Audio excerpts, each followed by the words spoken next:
The regular meeting of the Aurora City Council for Monday, August 10th, 2026 is called to order. Will the clerk please call the roll? Mayor Kaufman. Here. Councilmember Andrews.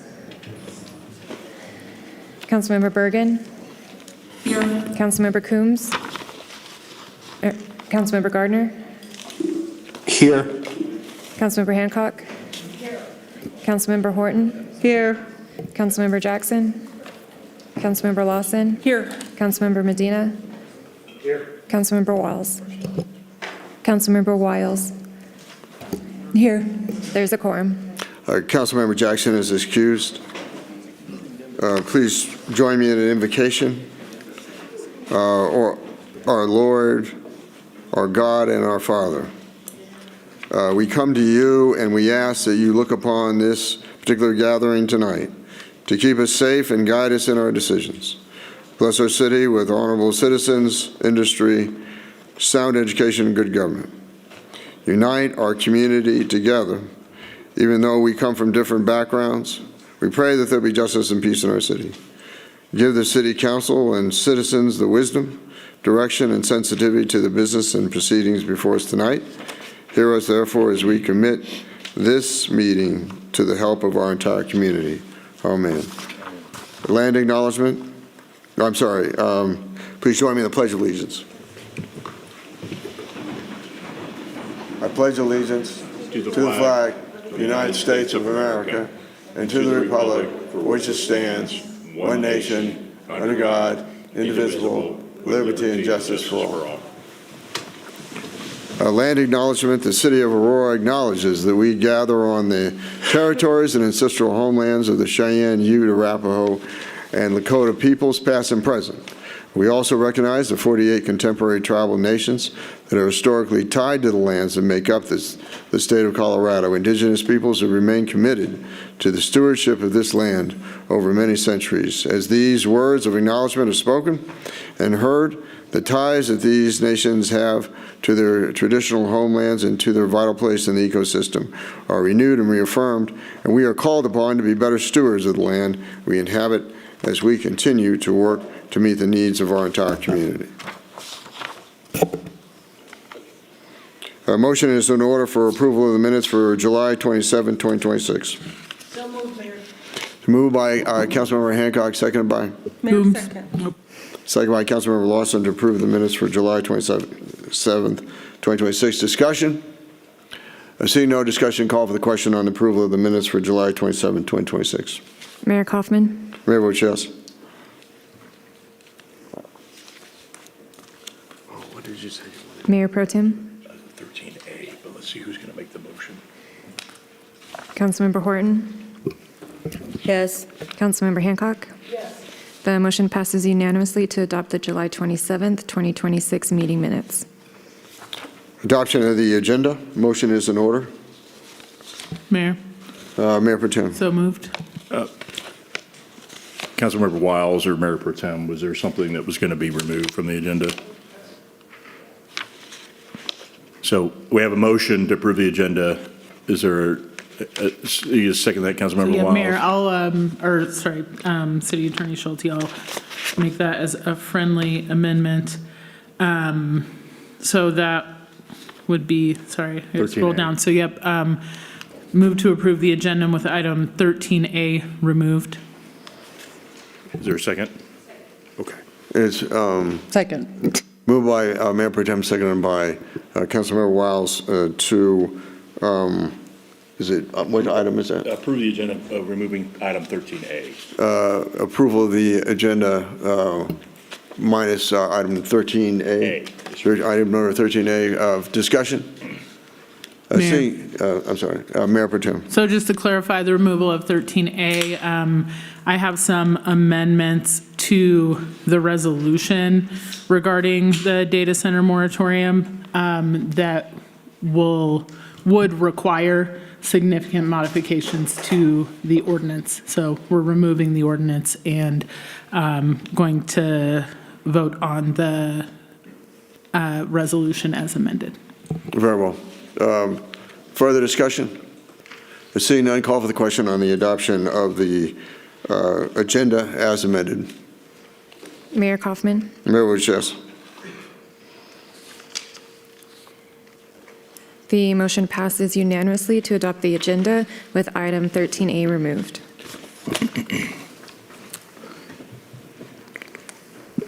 All right, thank you, Mayor. I'm Pete Schulte, I'm the city attorney. A couple things. The council has asked me as the parliamentarian for city council to read the decorum statement. I know they don't like calling it that, but the public comment announcement. If you guys have signed up to speak during public comment, please make sure that it's on items that are not on the agenda. So, for example, if you're here to talk on the data center resolutions, please don't talk about that during public comment because it won't be part of the record to be used on those items. So if anything does end up getting appealed or later, your comments will not be included. And so if you do start doing that, either the city clerk or myself may remind you that this is not the appropriate time to make comments on agenda items. So the city council has established this public forum to receive input from the community. The public invited to be heard portion of the meeting is limited by council rules to a total of 1 hour, with each speaker allotted 3 minutes. Speakers signed up to comment on agenda items are also limited to 3 minutes, and comments must be related directly to that item on the agenda that is being considered. All participants are expected to observe the same standards of decorum as the city council. Personal attacks, disruptive behavior, and demonstrations such as clapping, snapping, cheering, booing, or similar actions are not permitted. Please show respect to all speakers, regardless of whether you agree with their comments, and allow everyone the opportunity to be heard. Speakers who exceed the 3-minute time limit reduce the opportunity for others to speak. Please be considerate of your fellow residents when preparing your comments. And we do ask that you refrain from using profanity. As you know, there may be children watching or others that are sensitive to profanity. So, Mayor. Public invited to be heard. Median Schaffner, followed by Ayante Anderson.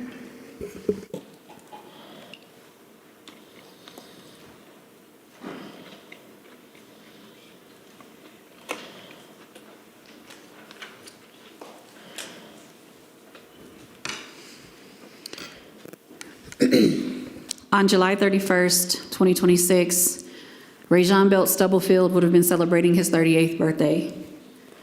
Instead of him being here to celebrate that with his family, due to him being slain by the Aurora police, another chapter of this tragedy opened itself up. Because on July 31st, 2026, instead of there being a birthday celebration, that family received the news that the officer that killed Rajon in the street was indicted for murder 2 and reckless manslaughter. What I find interesting is that when the system seemingly affirms the narrative that the police do no wrong, or that when they shoot us in the street, somehow, some way it is justified, we don't see hesitation from a chief of police and some of the leaders on this dais to boldly speak up and affirm that narrative. But when something shifts, and now there is a sense of accountability coming down through that same system that you affirm when they justify killing us, interestingly enough, we don't see the same pattern of acknowledging that something is different. There is seemingly a protocol of the Aurora police to post a mugshot of someone that commits a crime in your city, along with a very descriptive narrative on your social media platforms. I've been scrolling since July 31st, and I have not seen Matthew Neely's mugshot or details about the charges of the crime that he has been accused of committing in your city. So I just want to say that some of you will likely rationalize in your head of why that's the case, but I'm here to remind you that history will not be kind to the contradiction. You have a police chief that is a walking contradiction, which simply means that he is not competent to serve in the position that he is in.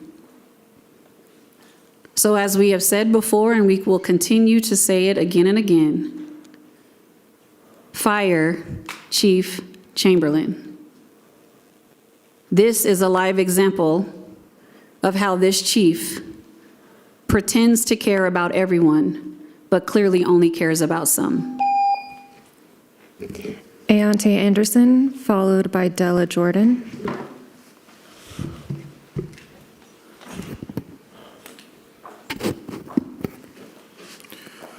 Tonight, I have brought something that Mayor Kaufman is too familiar with, a gavel. Because this chamber is going to be a courtroom for the next 3 minutes. And the matter before us will be the people of Aurora versus the city council of Aurora. Tonight, you are being charged with being complicit in the murders of your own citizens at the hands of the Aurora Police Department, and with operating and continuing a political protection system that shields police power from accountability. Let the record reflect that the people are ready to proceed.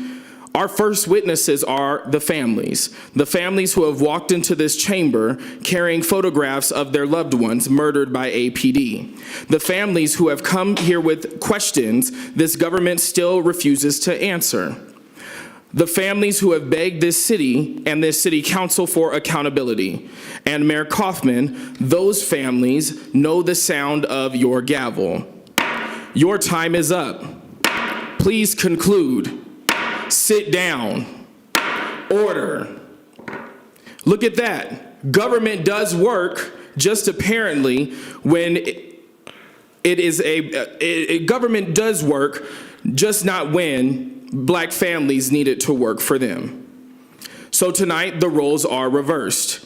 The families are not on trial, but you are. Todd Chamberlain is. The Aurora Police Department is. The grief of families entered into evidence. Their testimony entered into evidence. The names of their loved ones entered into evidence. The videos of their loved ones being killed entered into evidence. The protests are entered into evidence. And council members, your record is entered into evidence. The people have presented their case. The city has had years to present its defense, and frankly, the excuses continue to be repetitive. So now it is time for the verdict.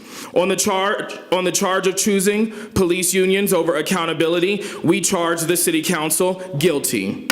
On the charge of calling yourselves law and order while becoming allergic to the law, the second accountability reaches someone wearing a badge, we charge the city council guilty. On the charge of treating black grief like disruption to municipal business instead of recognizing that black grief is evidence of municipal failure, we charge the council guilty. On the charge of having all of the titles, lawyers, staff, security, the entire machinery of the city government at your disposal, and somehow repeatedly proving the people that you are most comfortable exercising power against are the people who possess the least power in the room, we charge you guilty. No further questions. No motion to reconsider, no appeal to political convenience. The verdict stands, and with that, the people of Aurora rest their case. You want to do it together, Mayor?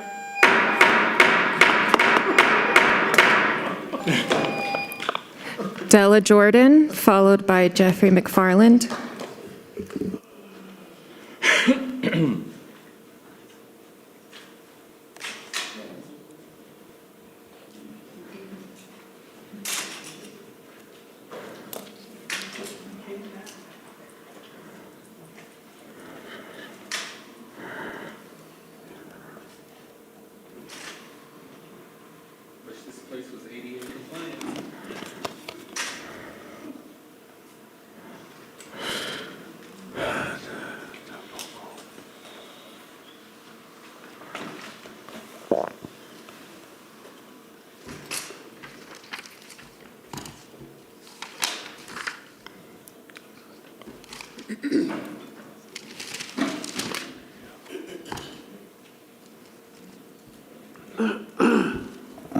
Aurora Regional Navigation Center, Aurora Police Department, Dominus Security.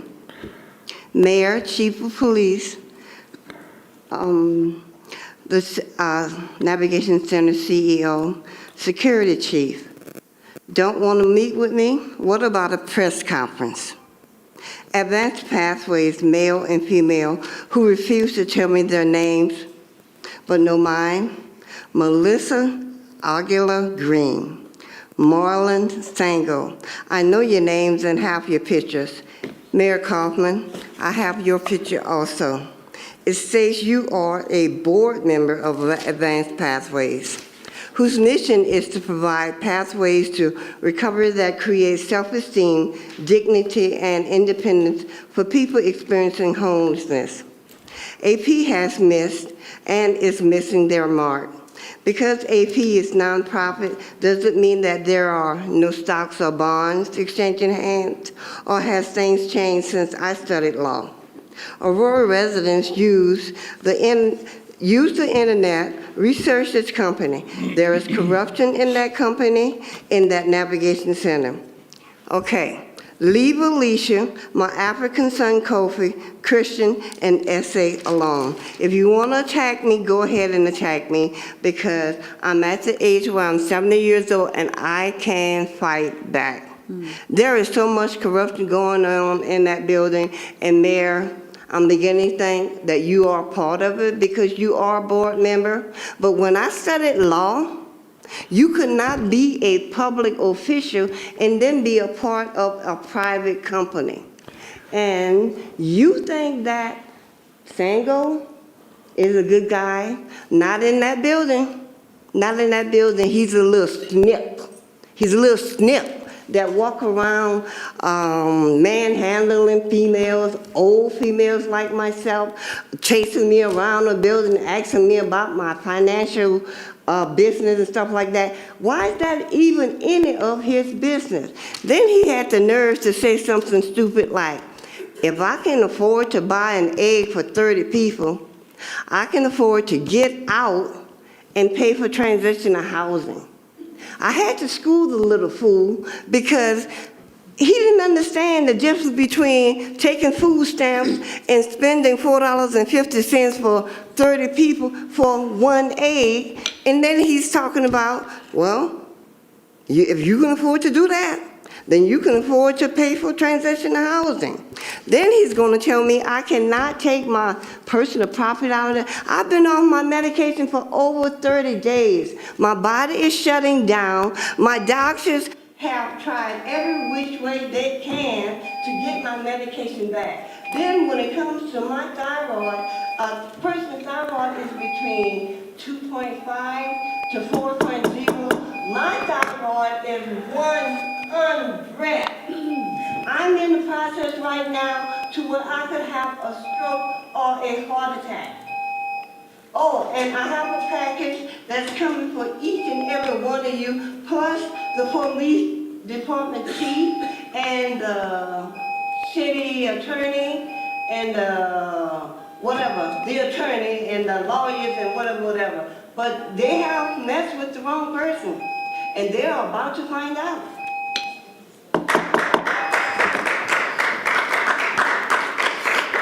Jeffrey McFarland, followed by Cassandra Hill.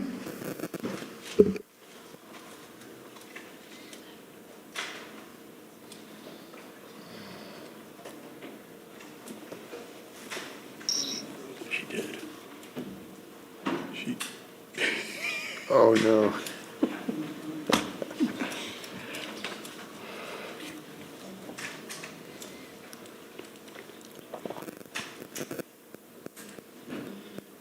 Good evening, Mayor and City Council. My name is Jeffrey McFarland. As you know, I'm a resident of Ward 1. I speak for no one but myself this evening, but I would like to pass a message along from the AFSC of Colorado, Casa de Paz, Shutdown Geo, and Pulse.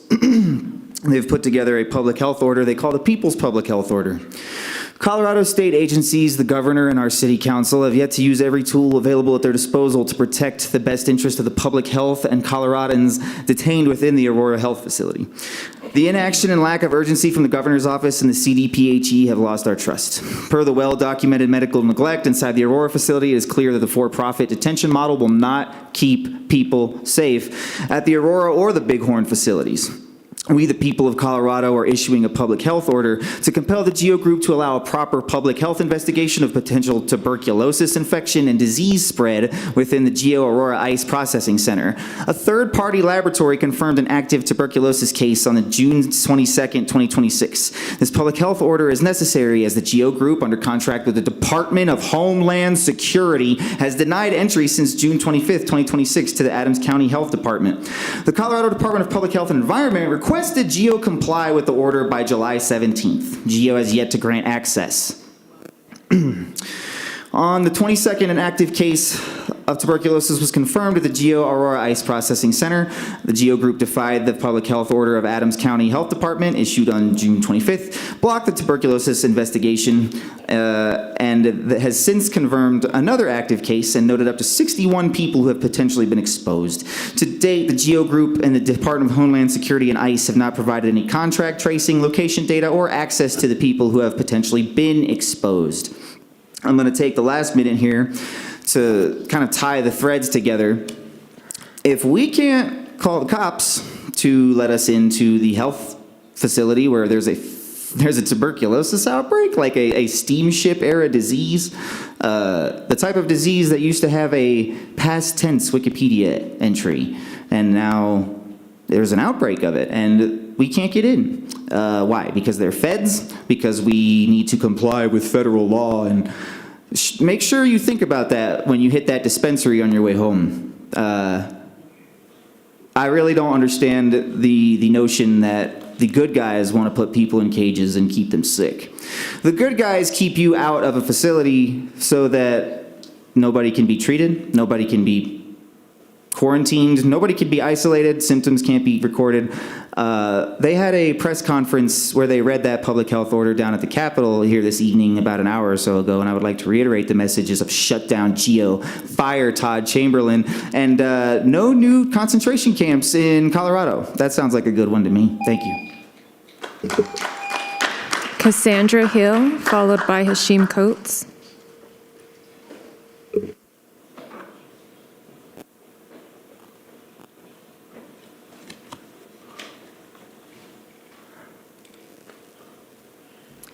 Hello, Aurora City Council. My name is Cassandra. I am here with the Denver Aurora Community Action Committee, otherwise known as DACAG.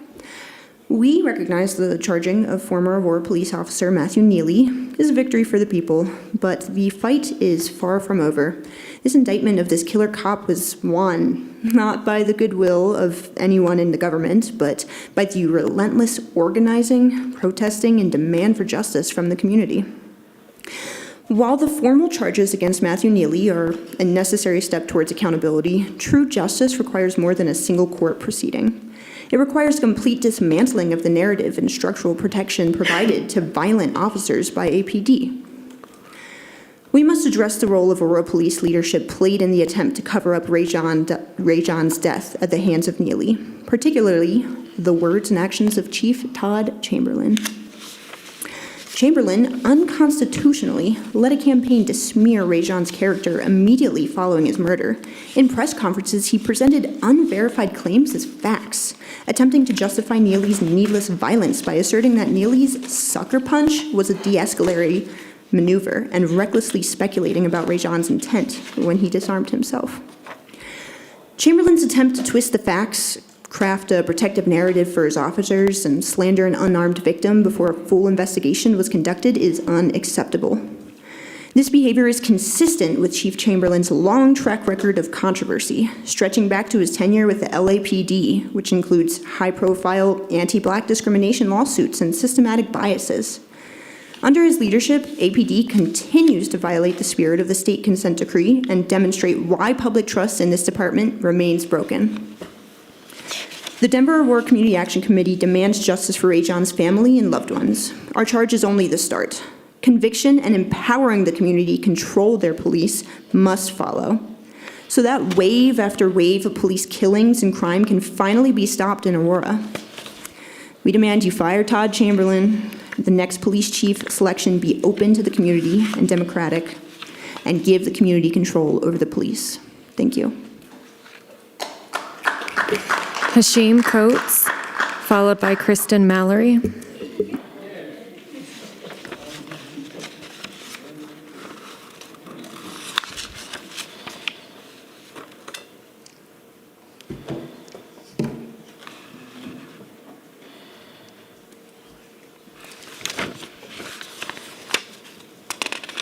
Before I begin, I want to recognize something bigger than any single one of us. Section 504 of the Rehabilitation Act is one of the founding civil right protections for people with disabilities, and those protections are once again under attack. 9 states currently are challenging the updated Section 504 protections and the integration mandate. That helps guarantee that people with disabilities have the right to live and participate in their communities rather than being unnecessarily segregated or institutionalized. That should matter here in Aurora because we've discussed disability access repeatedly in this very room. We saw an issue of that happening today. And the shameful truth is that this chamber itself does not meet current ADA accessibility standards. Aurora's own consultant confirmed that. Civil rights can't be something that we celebrate nationally or when we decide to give a proclamation. It has to be something that we recognize while people are struggling and provide them with the bare minimum. I do want to recognize that Aurora is finally moving forward with accessibility improvement process, including a public meeting that will be this Wednesday. The power of voting and elections has caused this to happen. And this work is necessary. That meeting will be this Wednesday, August 12th, 6 to 7:30 p.m. right here. But I also want to give a shout out and encourage people to go see the play 504. To the Family Theater Company, 504 the musical is playing right now down at the Denver Center of Performing Arts, and it's going from now until August 23rd. And it tells the story of disabled activists who were supported by the Black Panther Party and how they occupied a building in San Francisco for 25 days. And you all complain about us holding you here till 1 a.m. I encourage people to utilize their First Amendment rights to the fullest extent that they are granted to you while we still have them, before some of your leaders erode away the 14th Amendment. I encourage you all to stand up and let your voices be heard. Additionally, I want to echo what was said as it relates to the Aurora police officer being charged with murder. About damn time. And I want to give a big shout out to the 18th Judicial District DA, Amy Patton, because that is what leadership looks like. When we ask for these changes and the people get out and they vote in their representation, this is what we get. I encourage people who are listening right now, understand that elections are coming up for 2027. There is some trash that needs to be cleared out. There is a better way that needs to be made. I encourage you all to do so. Kristen Mallory, followed by Aaron Futrell.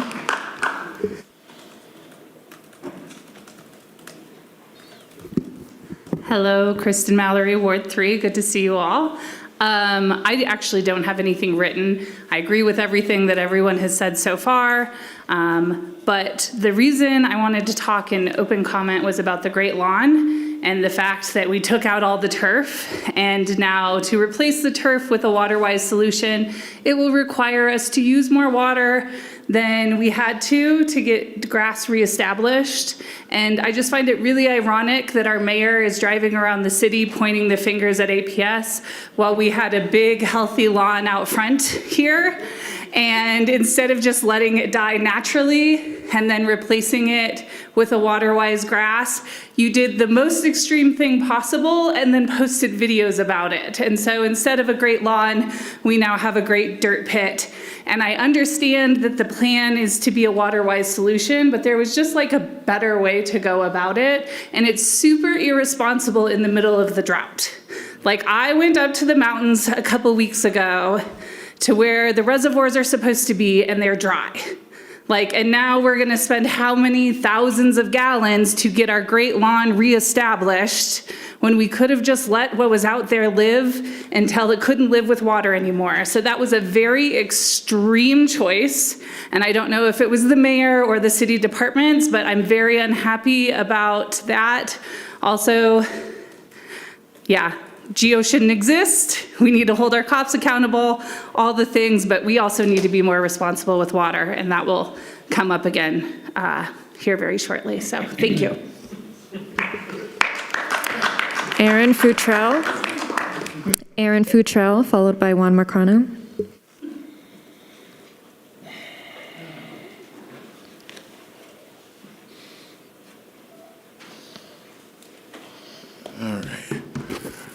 Good morning or evening, council, mayor.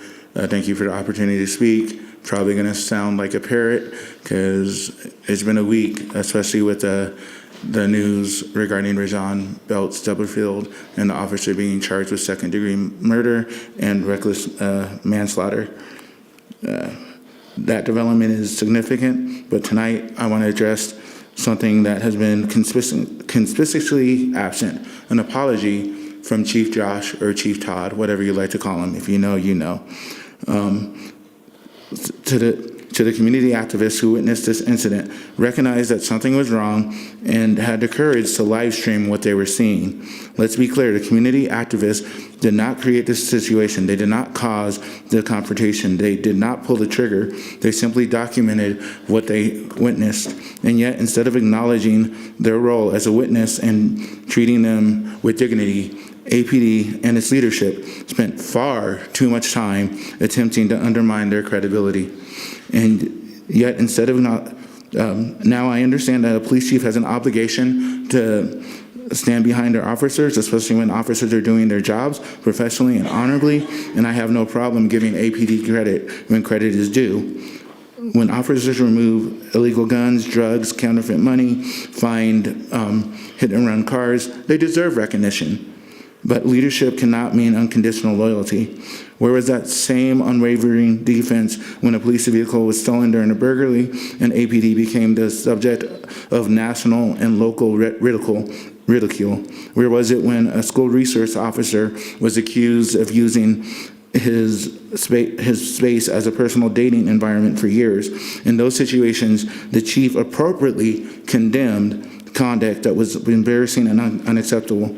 So why was this community activist treated differently? The grand jury report ultimately corroborated the core account that the activists had been publicly reporting.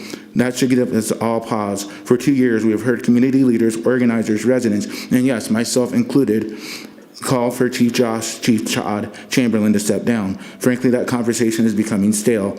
Tonight, I'm asking for something far simpler and far more consequential. Todd Chamberlain needs to apologize publicly. Apologize to the community activists who attempted to discredit. Apologize for the rhetoric that contributed to the mistrust. And acknowledge that community members should not have to choose between speaking up and being publicly vilified when they witness something going wrong. Chief, you cannot rebuild trust while simultaneously dismissing the very people whose trust you need. If APD wants a fresh start with this community, then let's begin with accountability, humility, and transparency. You can stand with your officers when they are right, but when an officer crosses the line, when their conduct becomes reckless, excessive, and undefensible, you have an obligation to stand with the community and the truth. Thank you. Juan Marcano, followed by Zachary Cotton.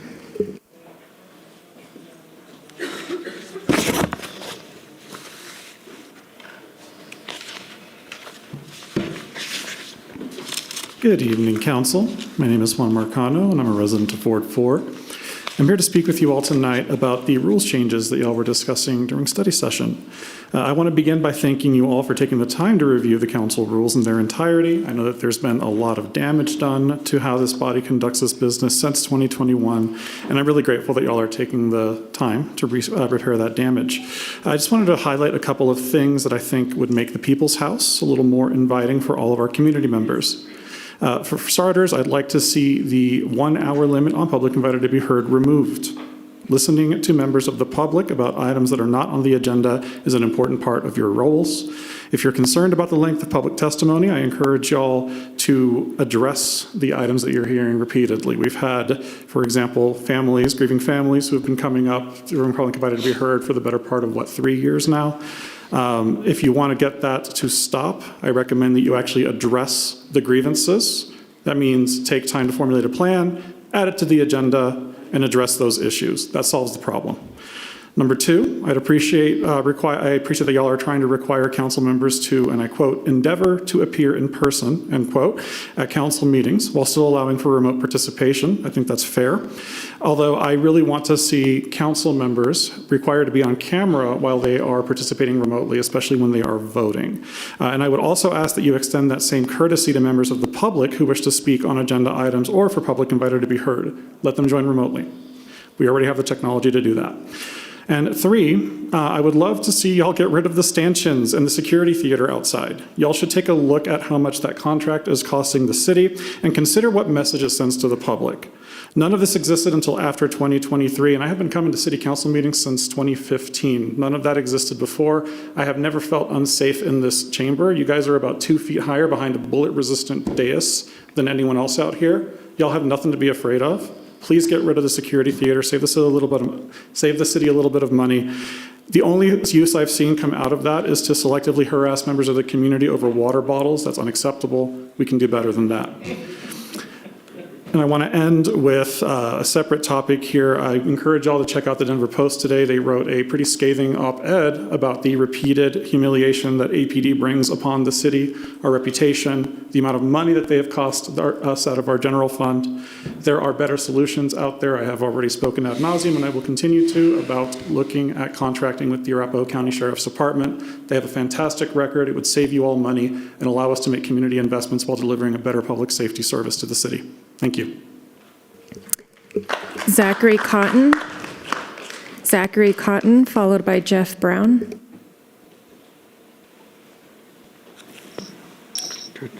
Is he getting asked for an extension? Jeff Brown?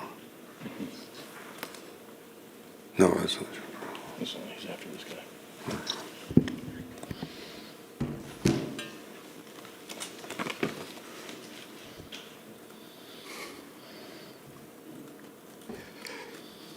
Hi, good evening. I'm asking you all, especially Council Members Andrews, Hancock, and Medina on the Public Safety Committee, to join the public, state, and county level bodies in providing pressure against the GEO Group, denying health investigators from looking into the tuberculosis cases in the Aurora Ice Processing Center. The fact that the Adams County Health Department is being prevented from knowing the full extent of this issue should be concerning for you all. We cannot trust the GEO Group to take care of this internally. People in this chamber have brought up the medical neglect that happens in this facility, and I personally have spoken with 2 people that have told me about the inadequate care that they receive or their doormates have received. I keep coming back to the Shutdown GEO Coalition's report from this spring, in particular that reports people receiving ibuprofen for serious conditions, especially the physician who was sued for the same kind of neglect that he committed in 2024. The same physician is still working at this facility, so how can we trust this medical director to treat this current infectious disease with the speed and care that is required? I know that some of you will say that this is not your lane and that there is not anything that you can do here, but I need you to speak up. Were you at the town hall meeting that the Adams County Health Department hosted on Friday? Have you shown any support for the House Bill 26-1276 that would expand state authority in these investigations? Have you outlined any memorandums of understanding establishing your place in this process between yourselves and other impacted bodies? Right now, all I see is that you're willing to be silent, as you usually are, while a potential public health crisis is brewing. So that's about the GEO. I do also want to mention the contract with Integra Shore, that $4 million contract over 4 years for like 24 people working on that staff. A lot of them were working with LAPD as well too, kind of around the same time as Todd Chamberlain. So I would love for you all to ask the city auditor to actually look into that. She is able to look into that because it is past a $10,000 contract. And when I emailed her about this, she mentioned that she really isn't going to look into it unless someone finds a conflict of interest. So I encourage everybody in this chamber, including all of the citizens, to look for those conflicts of interest because I'm sure they're there. We know that the blue line is masculine and shitty. So I really do encourage everybody to look into this. I will continue to look into this as well. But for the meantime, please shut down GEO. Please help prevent tuberculosis from spreading it within that facility and out to the community. Thank you. Bye. Jeff Brown, followed by Adelika Shepard. And Jeff Brown has made an accommodation request that was approved by our ADA coordinator, and he will have 4 minutes to speak. Additional. 1 minute additional. She said 4 minutes. Oh, you said, I thought you said 1 minute. You said 1 minute, 4 minutes, yeah. Katie. Katie, Yes. could you get that gentleman's information for me? Yes. Thanks. Thank you and good evening, Mayor, City Council. I'm here to talk about something different, something that you don't really talk about much recently. And I just wanted to kind of overlay a pertinent fact at this point in time. A few weeks ago, you approved 3 increases to the sales tax, or at least approved ballot measures to increase the sales tax. You did that after this body not doing anything in the past decade to improve the retail tax base.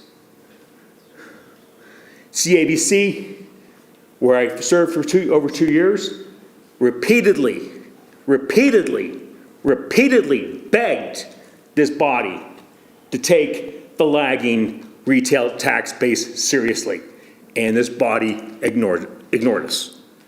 I've personally begged this body to take the lack of entertainment and the impact to retail and dining seriously, and I've been laughed at.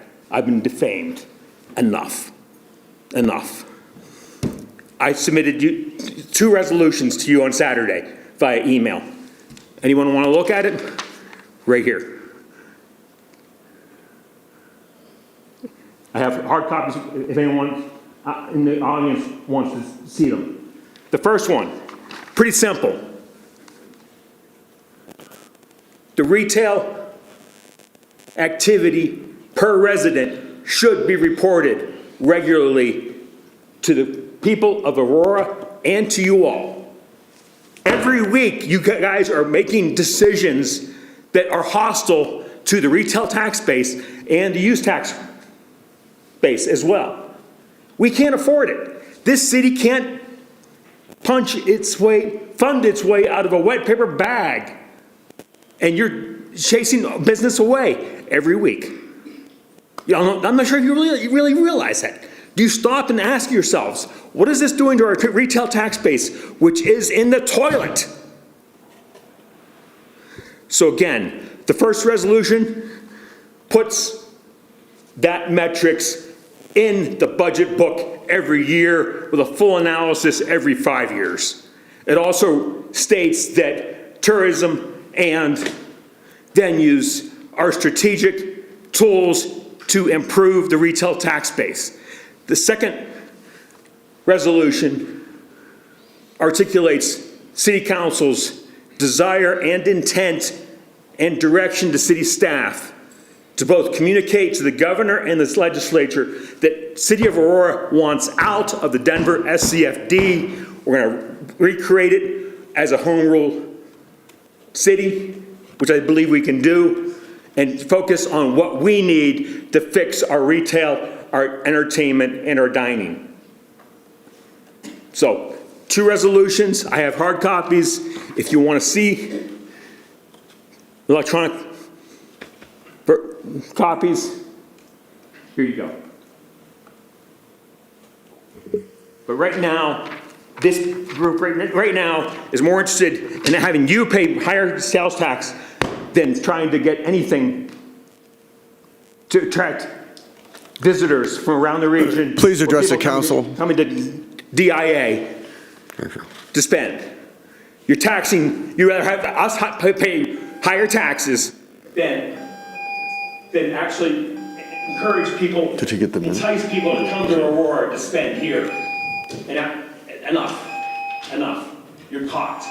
We're not voting for your 3 tax increases. Not gonna happen. Adelika Shepherd, followed by Robert Lewis.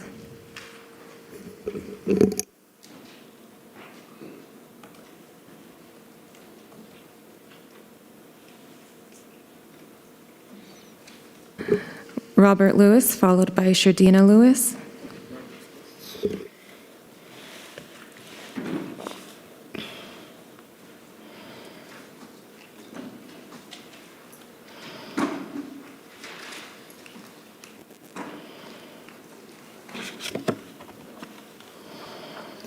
I'm Robert Lewis, Kylan Lewis's father, the one that y'all murdered, well, your little officer murdered, and you didn't get no justice for my son, but he will get justice. I think I don't really too much have anything to say to y'all because there's nothing that you're gonna listen to anyway till y'all burning in hell.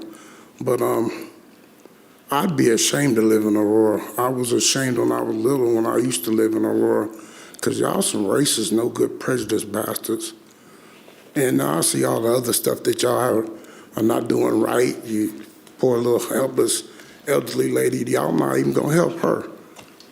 But it's just a shame to see y'all sit up there like you're high and mighty and don't do a damn thing, but sit there and get paid by the state or city or whatever you work for.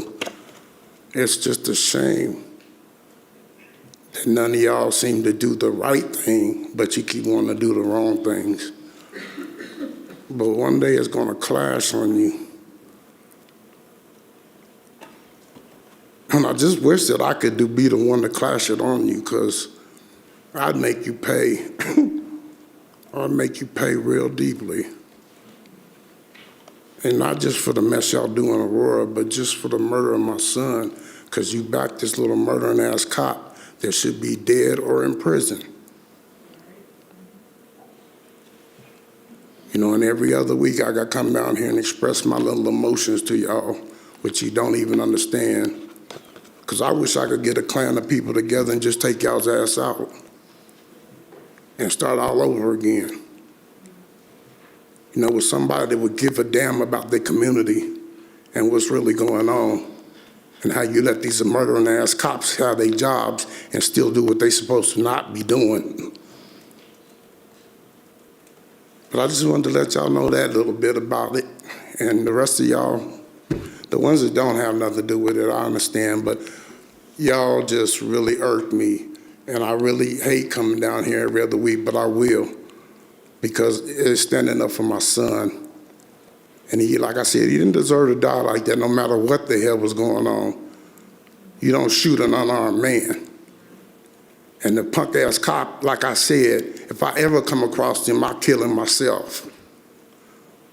That's just a shame that I have to live my life like that and wonder why I have to deal with a little murdering ass cop that runs around here free as a bird and ain't paying nothing while y'all sit there and laugh. I'm not laughing. Shardina Lewis. Shardina Lewis, followed by Paul Nelson. My name is Shardina Lewis, and I'm the grandmother of Kylan Aaron Lewis. Kylan Aaron Lewis was a calm, cool, and collected person, and he was human.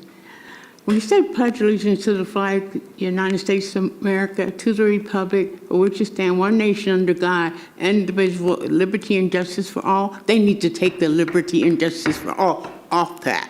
Because they've been killing unarmed black men and women, and they're getting away with it.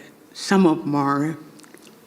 So I graduated from Metropolitan State College with degree in law enforcement and criminology, and the professor that taught a class, and her name was Joyce Stevens, and she said that there are a lot of gangsters applying for the police force and getting a badge and hiding behind that badge and doing evil. And they used to have boards a long time ago to check out the police force, what they were doing. And so there are racist police officers hiding behind the badge. And the thing is, you gotta be careful around them because they're not to be trusted.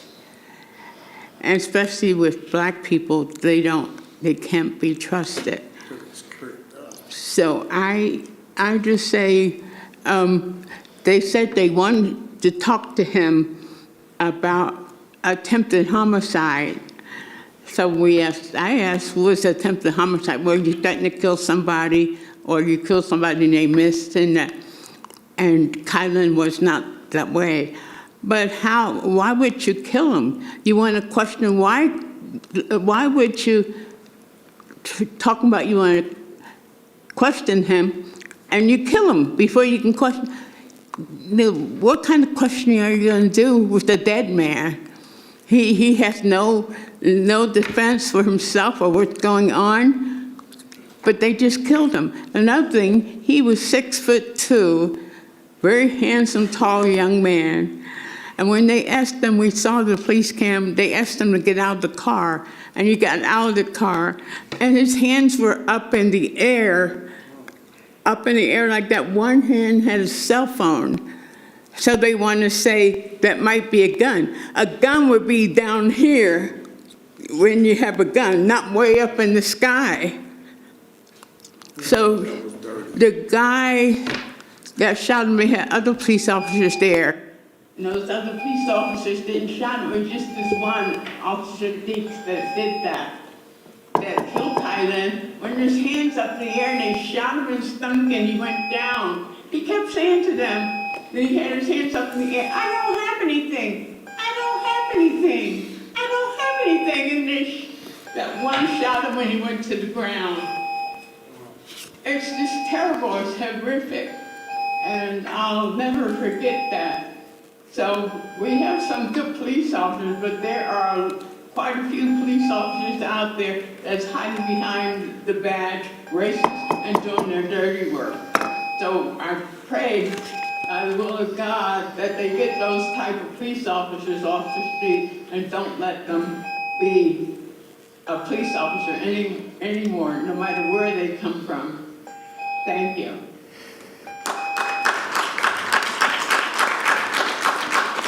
Paul Nelson, followed by Tristan Hoost.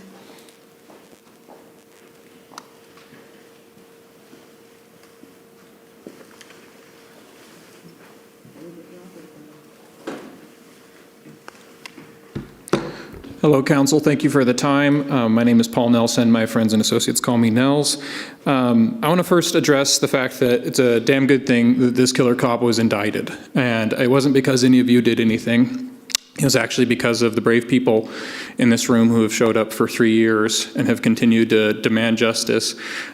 Justice has never been handed to people. It has to be won in struggle, and the people have struggled real hard for this small step forward, but it is an important one, and it needs to be continued. You as the council should offer support towards the indictment of this criminal cop and should call for the indictment of the other killer cops in the community. It's plain and simple. You know, the Aurora Police Department is killing many black fathers. They're killing many children in our community. And you know, Todd Chamberlain is running rampant, destroying due process for people where they don't have innocent until proven guilty, like we would all want, under the accusation of any sort of crime. Right? That's supposed to be the rule of law. He has trampled upon that. He has abused his position to slander these people who have been murdered by the police department using the media, using his position as a police officer, as the chief of police. He has done this. It's irresponsible. And now the winds are changing and they're blowing in the other direction. He's been indicted.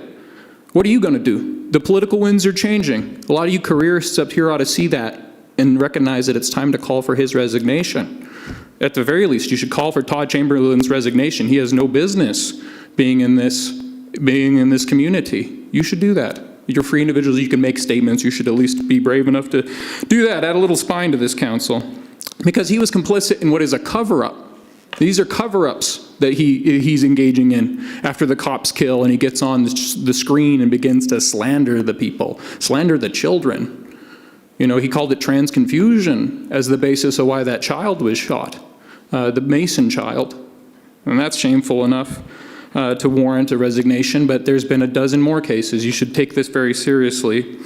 And to reiterate some basic demands here, Neely needs to be convicted, not just indicted. We want to see this all the way to conviction and lock him up. He needs to be put away where he's not going to harm people anymore.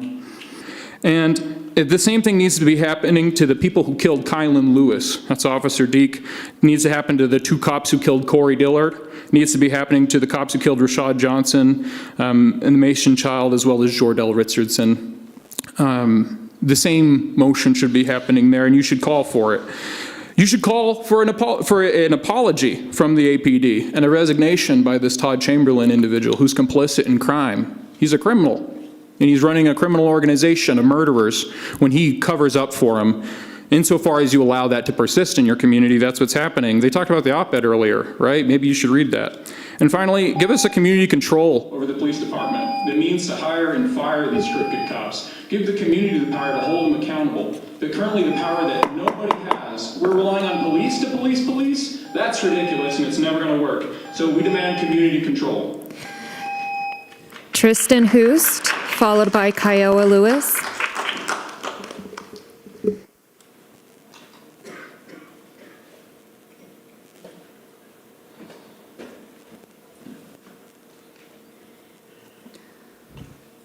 Good evening, Mayor and council members. My name is Tristan, Ward 1, resident of 5 years. I'm here with one request tonight, and I'll keep coming back until you hear it clearly. Fire Todd Chamberlain. Not next month, not after another review. Now, let's talk about who this man is. Again. Before Aurora hired him, Todd Chamberlain was turned down by at least 3 other police departments, rejected specifically because he was considered too racially biased to lead. Not inexperienced, not unpopular, too racist. In fact, there was outrage in Chattanooga that he was even considered to be a finalist for their police chief. And yet our city manager, Jason Batchelor, handpicked him anyway. No community input, no town halls, no transparency, in the most diverse city in the state. One under a consent decree, no less. We had 0 say in who polices us. That is not leadership, that is contempt. Since Chamberlain took over, what has changed? Nothing. The names keep piling up. Kylan Lewis, Corey Dillard, Rajon Belt Stubblefield, Rashad Johnson, Avi Ball Mason, Amar Garlington. This didn't even start with Elijah McClain and the botched consent decree that arose out of it. A vast majority murdered by APD are our black and brown neighbors, all unarmed, all deeply loved. Their families have shown up to every single one of these meetings, faithfully, painfully, while you sit behind the dais and talk about decorum. Let me be blunt. You care more about procedure than about dead Aurorans in the streets, and that is not accusation. That is a fact, proven by your refusal to act. We are asking for more than a liaison. We are not asking for a study. We are not asking for another committee. We are asking for his job, because the single most powerful thing this council can do to restore trust, to show that black and brown lives actually matter here, is to remove the man at the top who should never have been hired in the first place. You have the votes, you have the authority, you have the moral obligation. So I'll end this where I started. Fire Todd Chamberlain. Or explain to the people of Aurora and to Kylan Lewis's family why you chose to protect Chamberlain instead of, oh, I don't know, your actual constituents. Kiowa Lewis. Kiowa Lewis, followed by Laura McLaughlin.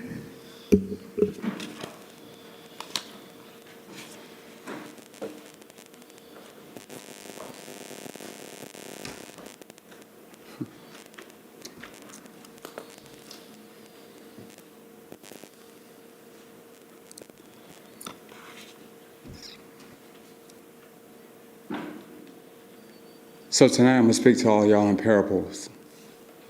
What that means is this is not a threat, but it is something to pay close attention pay close attention to, simply because these are things you need to heed. So I want to ask y'all, who is ready to die tonight? Who is ready to die to their flesh and pick up your cross? When I tell you the curse that I had bestowed upon y'all, it doesn't come without consequences. You ask for forgiveness probably. You may pray to some fictitious, quote unquote God.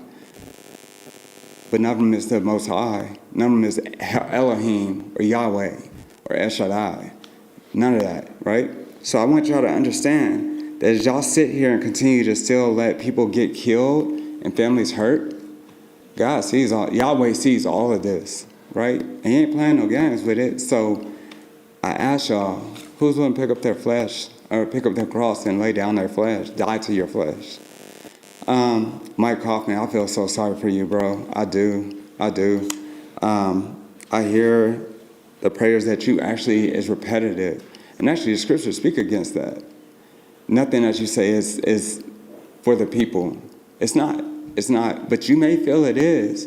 But what I will say is right now, so much is happening. People are turning into Peters. Y'all are safe right now. God allows y'all to navigate life on a day-to-day basis because he's trying to give y'all a chance. Like I told y'all before, on that day when there's no more chances, I'll be there. I'll be there front and center. All this is spiritual. I'm speaking in parables, and I need y'all to understand this is something that you don't want to mess around with. Because when that day comes, and we don't know when it's going to happen, but just know when it does happen, I'll be there. And a lot of us who actually represent the Most High. So with that being said, I want to sit here and tell people who have gone through this, please do not fret, do not worry. You got people who represent and say that they're leaders, but yet they pray to people and worship with Joel Osteen, and there's nothing against him. But the thing is, Yahweh's word goes deeper than just some scripture that people come on TV and talk about. So I want y'all to know it's not a game. Get deep into your word because it's coming closer than you know. Neither one of y'all know what your spiritual time clock expires. But when it expires, none of this is going to matter. Laura McLaughlin.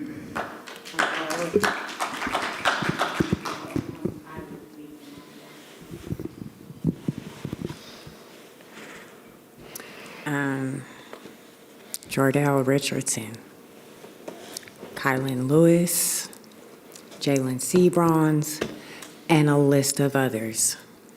Jordell was 14 years old. He was an 8th grader.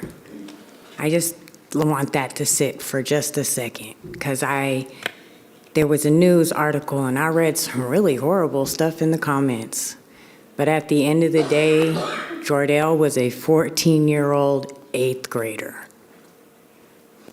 I also want to speak about how I'm against the SAVE program.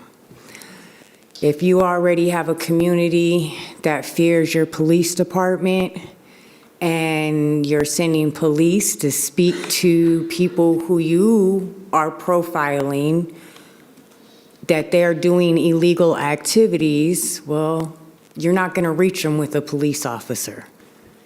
The community fears the police out in Aurora. When they call the police, they're calling KDOT to get some backup because the police don't know how to act until somebody has them on camera. So trying to reach youth through the police isn't going to work because your youth are Jordell's friends that watched him murdered. It's on camera. They're all about to be seniors this year. Jordell should have been a senior starting his senior year. So the children that you're trying to reach or supposedly are trying to reach with the SAVE program, is it not going to work using your police officers?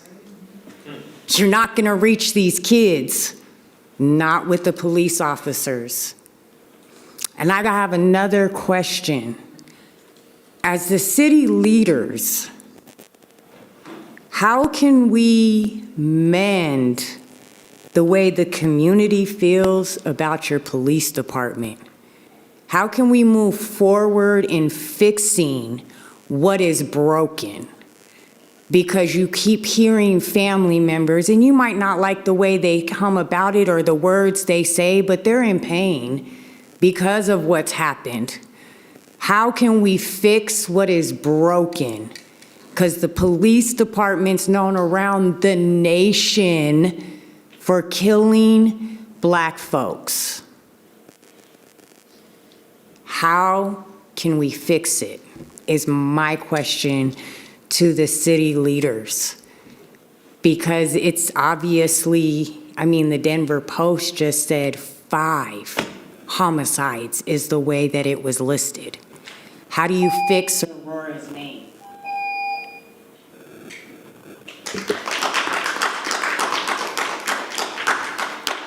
That was the last individual. Mayor, can I request a brief recess? Very well. The time is now 7:05. We will stand in recess till 15 minutes. Is that okay? 10 minutes. 10 minutes till 7:15.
The regular meeting of the Aurora City Council for Monday, August 10th, 2026 is called back to order.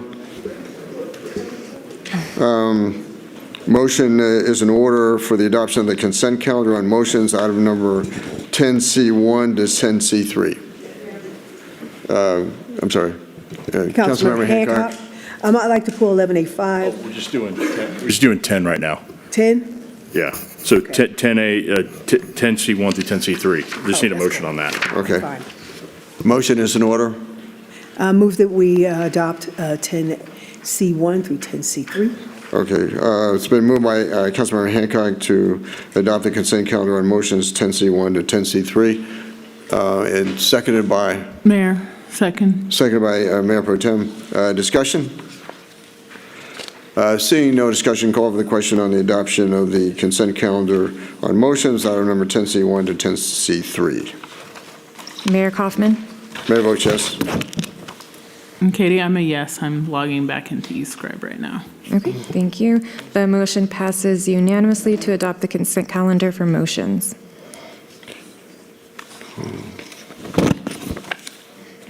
A motion is in order on the adoption of the consent calendar on resolutions and ordinances 11A1 to 11B2.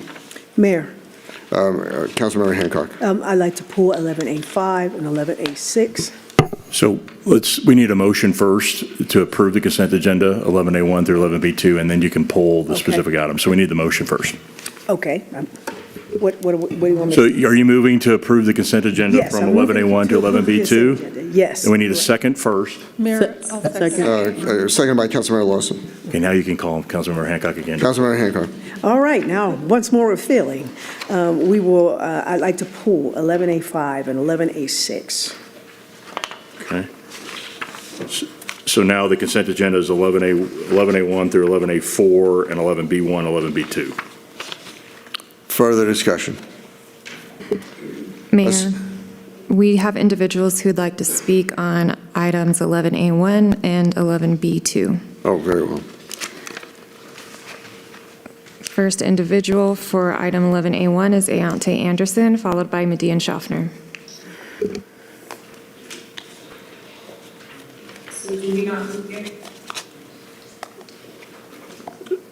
So we still have the motion, Councilmember Bergen. Now we're just hearing public comment on those that signed up for the items that are still on consent.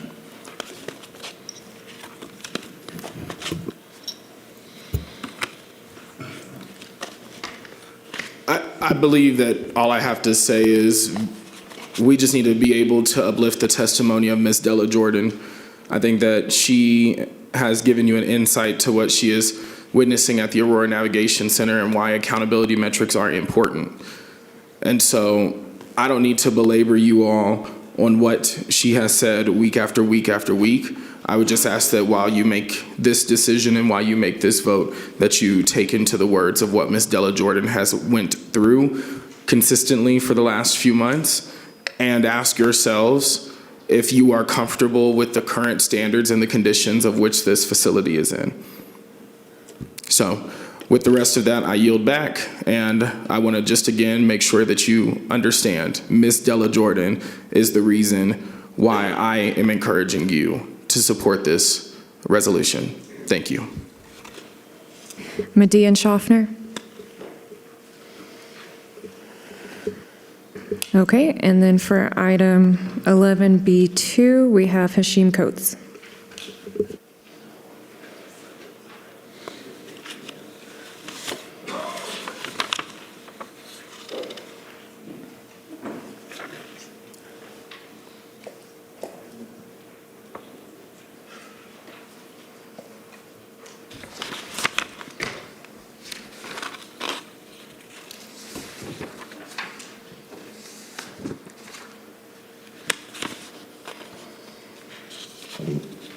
All right. I just want to be clear. I'm not against technology. I'm not against good, ethical, compassionate, non-murderous law enforcement. And I'm certainly not advocating for a lawless society. Again, I want to give a shout out to Amy Patton for using the law, for filing charges on the alleged murderer of the Aurora Police Department, Officer Matthew Neely, who took the life of Rajon Belt Stubblefield. But I am equally opposed to surveillance society. Public safety and civil liberties are not opposing values. Good government has an obligation to protect both. Colorado law already says automated traffic enforcement systems should retain data only when a violation occurs. That means that if a law-abiding person drives past one of these cameras, we should not be quietly being recorded. We should not be quietly being recorded. Colorado law, if that's Aurora's practice, then put that in the ordinance, but put it in the vendor's contract, audit it, and make violations enforceable. And please do not tell residents it's only license plates. No license plate is not a facial recognition. Aurora says it's separate. It separates license plate readers, do not capture faces, race, gender, ethnicity. But when enough time-stamped license plates observations are connected together, they can reveal moment and identity. Where did I go? What church did I attend to? What doctor's office did I visit? What protest did I visit? Who did I visit? Whose house did I leave from to end up leaving my wife and marrying somebody else? What closet situation am I hiding out from? It reveals all that personal information that should remain personal.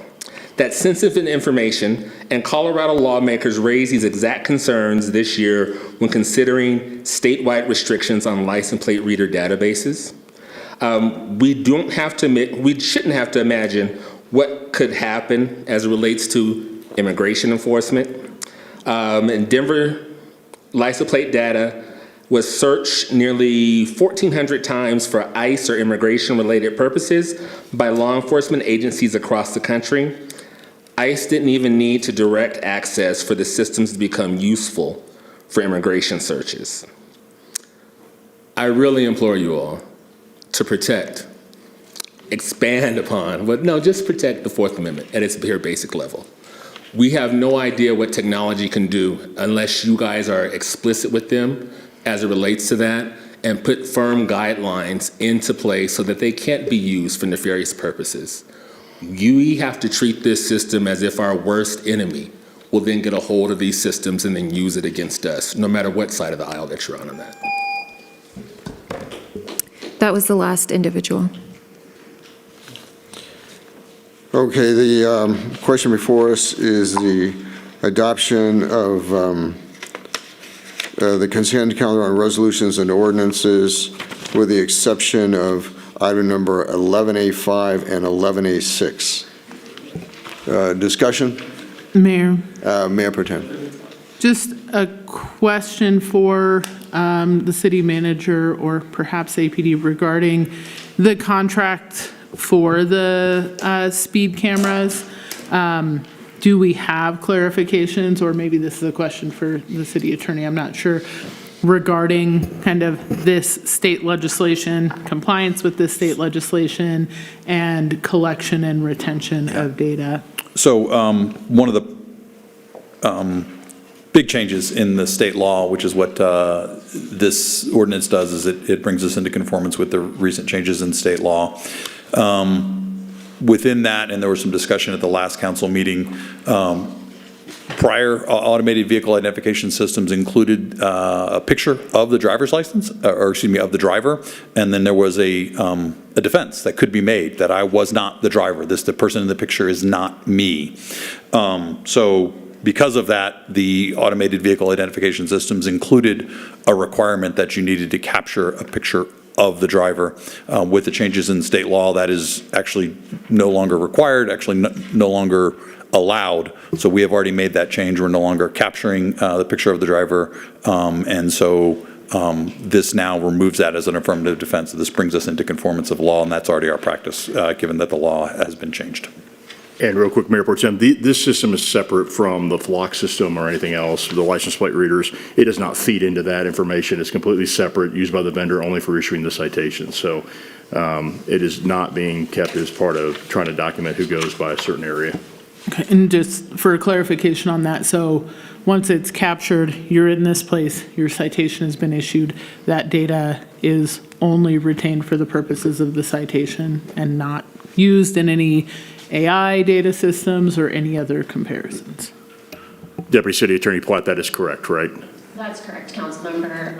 And also, just for clarity, it'll be retained obviously through the system throughout any personal service and collection processes that occur that are connected with the vendor, but it's not connected into any flock, LPR, or other tools or artificial intelligence tools that has those capabilities. Sorry, and within the contract, because this is one item that we've heard about with respect to the LPRs, is it's also not permitted in the contract for them to use it for any kind of machine learning systems or any other purposes aside from the service of the citation. That's correct, Mayor Protem, and we're updating all the business rules to be in accordance with the current state laws currently with Vera Mobility. And my understanding too, Mayor Protem, is the police don't even have access to search that data at all to see what vehicles drive by or whatnot. It's only what's on the flock system that they have. Right, and APD's involvement even with the system is going to be pretty limited now that they're not going to be issuing the overages for the 6-point tickets because that's going to be automated as well now. Thank you. Further discussion? You can call for the question.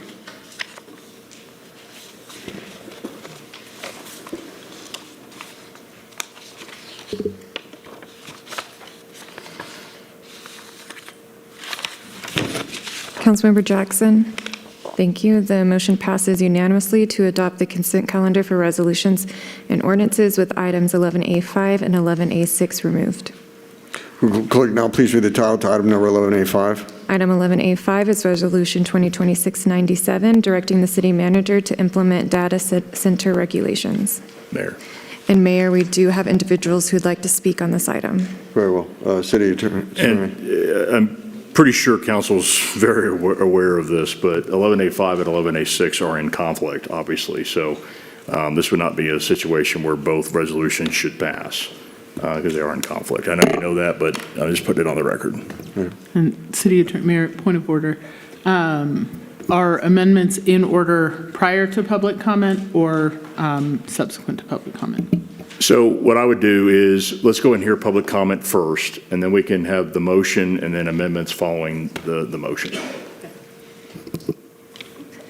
Okay, the first person is Anita Cabrick, followed by Ayante Anderson.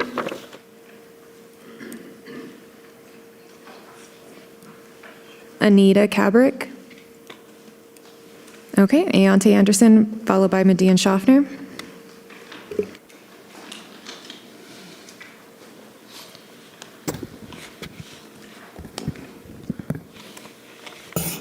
Excuse my language, but this is some bullshit.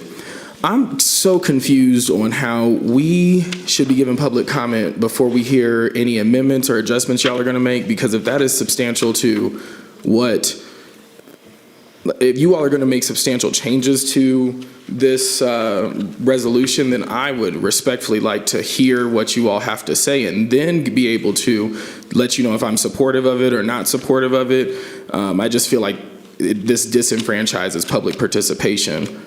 So, I mean, feel free to interrupt. I'll give a point of order real quick. Yeah. So basically, because the agenda was published the way it was, the comments should be on how the agenda is published, and what council should hear from you is what you think you should amend in the document after public comment, so they can take your comments to build their amendments. Now, I'm sure they have amendments that they already know that they want to present, but if they use public comment to figure out what else she should do. So this is the appropriate time for public comment. I understand your point, but we got to go off the open meetings law that the agenda was published 24 hours ago at least, and what's in the package should be the one that's presented.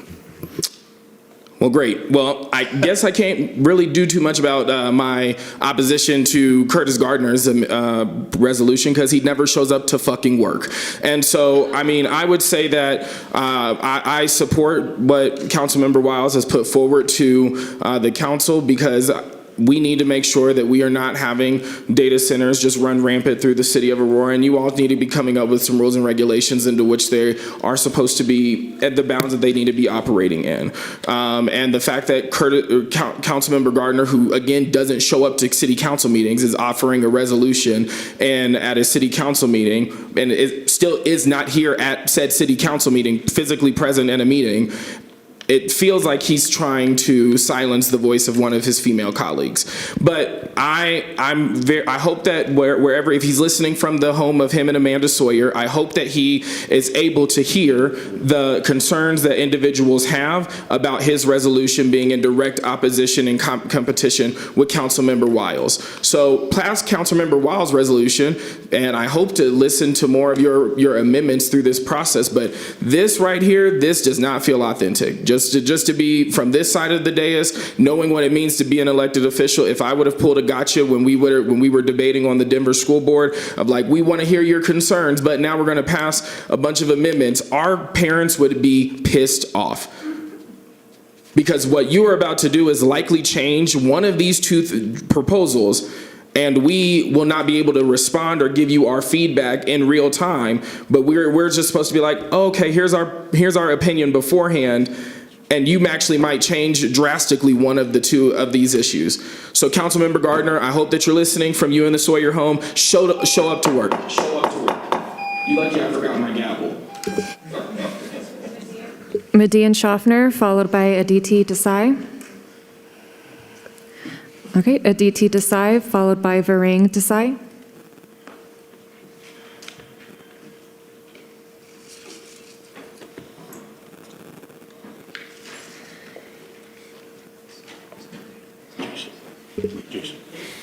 Jason. You following my text with Chief.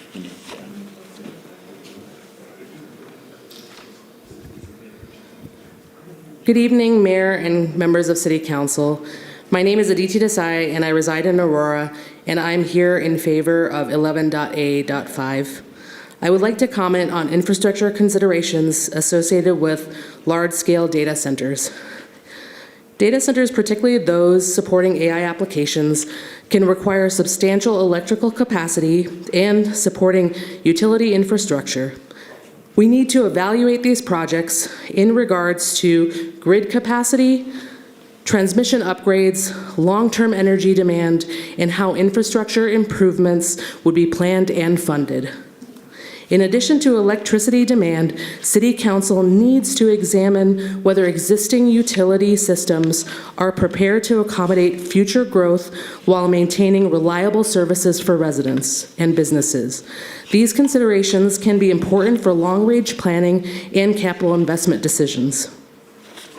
As future projects are evaluated, I encourage consideration of independent infrastructure studies and transparent communication regarding anticipated utility needs well into the future.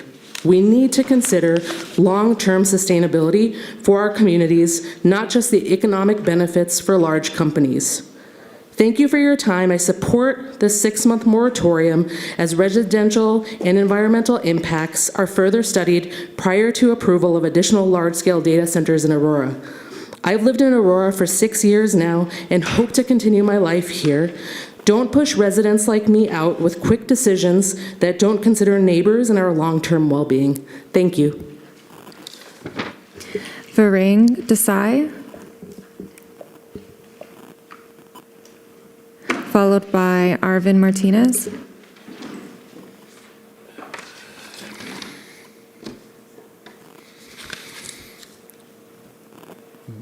Good evening, Mayor and members of the City Council. My name is Virang Desai. I'm a homeowner and resident of Aurora. I'm here for Resolution 11.A.5. I would like to comment on neighborhood compatibility consideration related to large-scale data centers. These facilities often operate continuously and may include cooling equipment, transformers, backup generators, and other infrastructure that can create operational noise. Some communities have raised questions about how such facilities interact with nearby residence area, schools, and community spaces. Additional consideration can include construction traffic, visual impact, building scale, lighting, and compatibility with existing zoning standards. Local governments sometimes review whether current development regulations adequately address the unique characteristics of modern data centers. Careful review of seating standards, setback landscaping, noise requirements, and community input process can help inform future land use decisions. Thank you for your consideration. Thank you for your time. I support a 6-month moratorium as residential and environmental impact are further studied prior to approval additional large-scale data centers in Aurora. Thank you. Arvin Martinez, followed by Hashim Coates.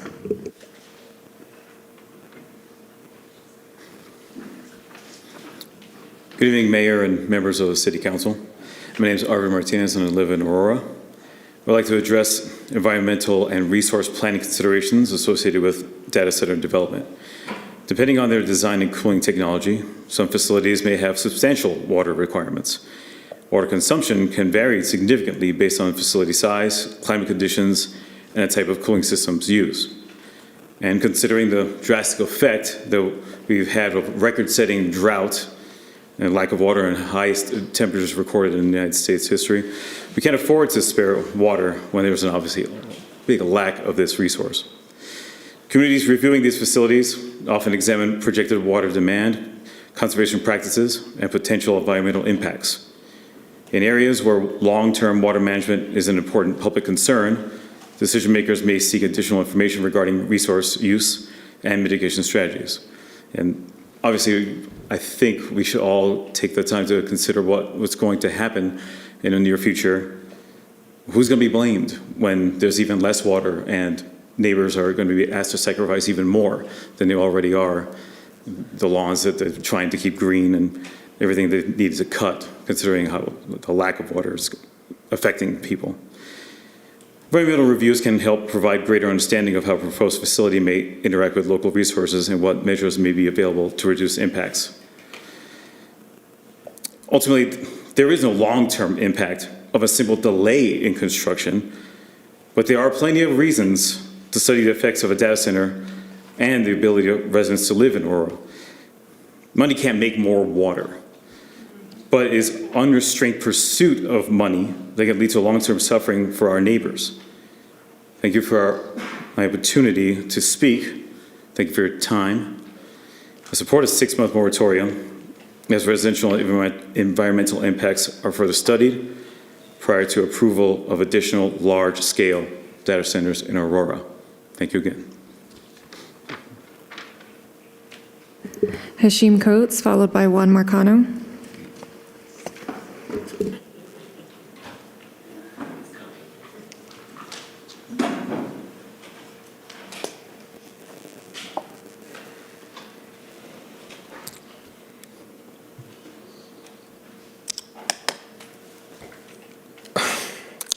I want to start with something that shouldn't be controversial. Clean air should not be partisan, nor should clean water be partisan. It's wild to me that we both need water on both sides of the aisle for us to tell each other that the other one is wrong. We need clean air to do that as well, too. So protecting the ability of future generations to live, breathe, and survive should not be dependent upon whether you are progressive, conservative, Democrat, Republican, or independent. Those should be our basic non-negotiables. Aurora is currently under a stage 1 water drought. Our residents are being asked to conserve water, and our watering system is maybe at 50% full. If we ask families to change how they use water because conservation is necessary, then surely we can ask some of the wealthiest corporations in the world to wait while the city determines how resource-intensive development should be regulated. A moratorium is not a ban, even though I would entertain a ban. It's the government basically just saying we make decisions that could affect generations that would possibly be irreversible. We're going to understand the consequences and write the rules first. Is that elusive common sense out there? Aurora's not alone in this. Denver has stepped in and done this.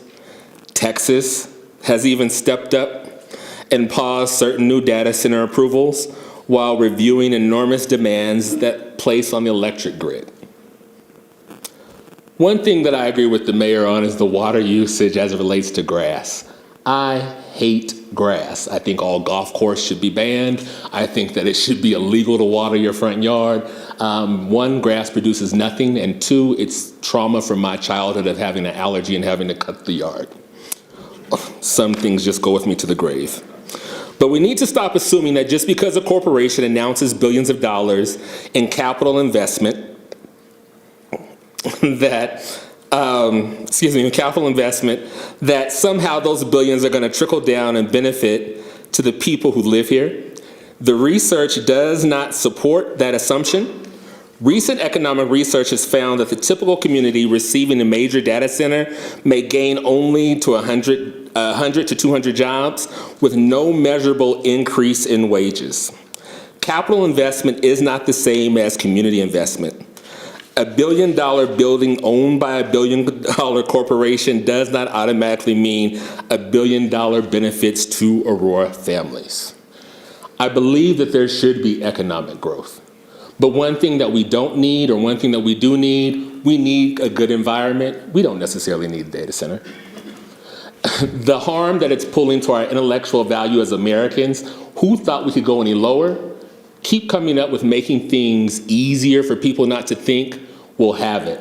And also what's not spoken about is that these data centers are actually mining information. They're observation centers.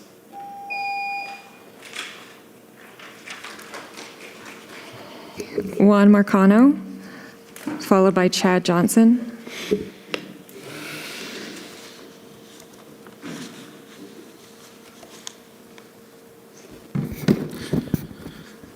Good evening again, Council. My name is Juan Marcano, and I'm a resident of Ward 4. I want to begin by thanking Councilmember Wiles for the hard work and thorough research that she's done on LLMs, data centers, and the socioeconomic impacts of this industry, and for being very responsive to the needs of her constituency since she's been elected to the Ward 2 seat. Issues like these are a rarity in our politics, especially today. Concerns about the impacts of high-powered data centers and the impacts that they have on noise, emissions, water supply, water quality, energy costs, and I want to underline and italicize energy costs here in Colorado. It's the Public Utilities Corporation, the PUC is not going to protect us from the impacts that these facilities will have, but also the impacts on wildlife, on employment and unemployment generated by people adopting this nascent technology, sowing misinformation, and more. Despite all of these things, we have broad support amongst cross-generational bipartisan lines on this issue.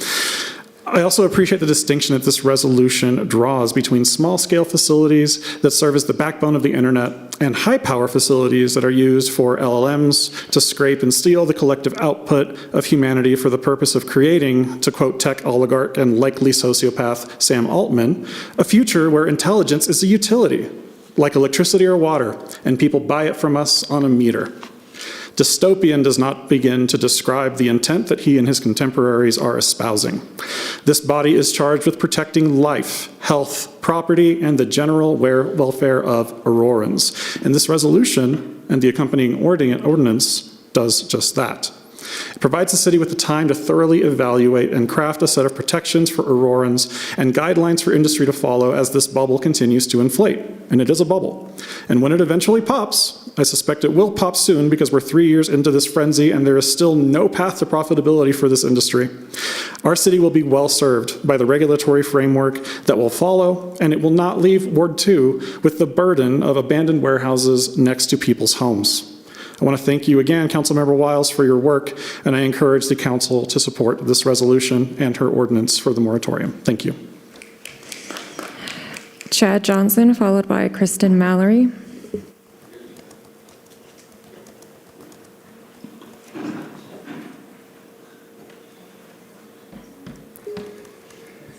Good evening. My name's Chad Johnson. I'm a resident of Ward 4. I want to be clear, the residents of Aurora do not want data centers in our communities. I don't want data centers in my community. This sentiment transcends political ideology, background, and neighborhood. You will not find a single polled group that has a majority support for data centers in their neighborhoods nationwide much less here in Aurora. There are few things that are as consequential to our community as this one. With record shortages of rain, our reservoirs are depleted, and Xcel Energy already raising our rates en route to roughly $1 billion in profits in 2025, we do not want or need another thirsty and power-hungry technology competing with Aurora residents for basic needs like water and electricity. We don't want their massive amounts of pollution either. The new Amazon data center in Texas is set to become the single largest CO2 pollution emitter in the entire country at 33 million tons of CO2 a year. We don't want even a tiny fraction of that here in Aurora. Data centers have also been found to pollute nearby water sources, pollute air surrounding the facility, and creating a persistent noise disturbance 24/7 to those that live nearby in dozens of municipalities. They are also a source of environmental racism. Several studies have found that their construction and operation disproportionately impacts people of color. For those on this council that think a couple of token standards would make it okay, or if the size of a data center is limited, that it would in turn make it permissible, they are sorely mistaken. I want to remind you that the average medium-sized data center uses somewhere between 300,000 and 500,000 gallons of water a day. Just one day. That equates to almost 110 million, between 110 million and 182 million gallons a year, an amount we cannot spare, especially for a bubble like AI. Once again, I want to be clear. Data centers are a menace. The residents of Aurora do not want data centers here in our community. I urge you to put a moratorium in place immediately. Thank you. Lord Jesus. Kristen Mallory, followed by Kathleen Peterson.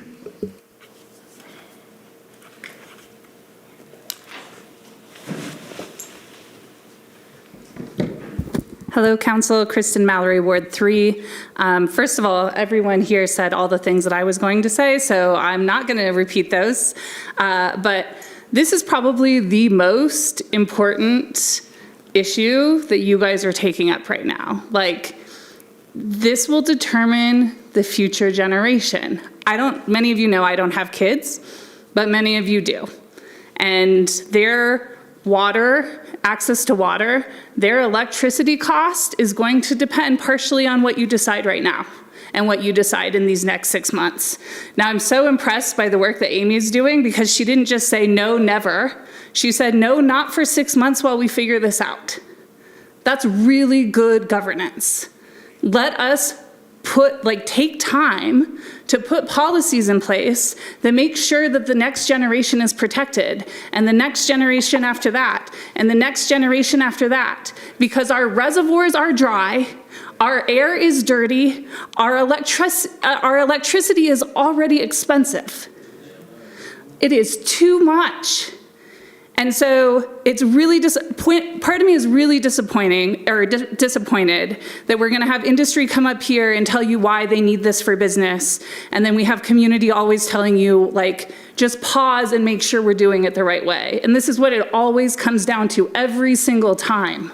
And it would be really nice if industry, for once, didn't think about the dollar in their pocket, but thought about the dollar in their grandkids' pocket and the earth that they're going to inherit. So I feel very strongly about this, that 6 months is so reasonable. And like Hashim, I wish that we would do a moratorium, or like a ban forever, but that's not the world we live in. So the moratorium does give council something incredibly important: time to study the water impacts, time to understand the electrical infrastructure demands, time to establish meaningful environmental standards, time to determine who's going to pay for this, infrastructure, and time to ensure that our zoning and development policies reflect the reality of this new industry. With all that being said, my brother wanted me to leave you with this quote: "Love is abundant like an ocean, but you know what isn't? Water. That runs out." Thank you. Kathleen Peterson, followed by Christopher Fellows.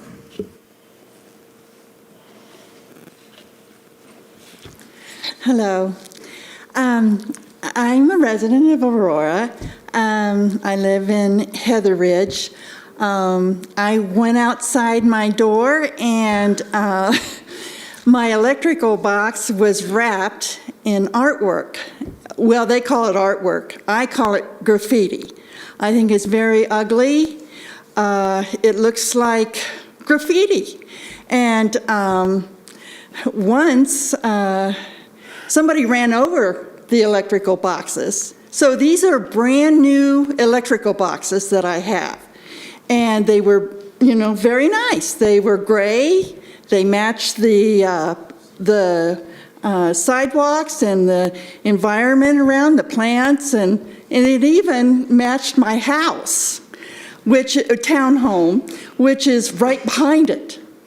And now I have to look at, it looks like a big billboard. And I mean, they never showed up before, but they do now. And so I called Aurora, and these guys were out wrapping it up, and I asked them if they had permission, and they said yes, that they worked for Aurora. So I ran in, and then they said no. So I ran back out, and then they said, no, we really don't work for Aurora, but we do have this company.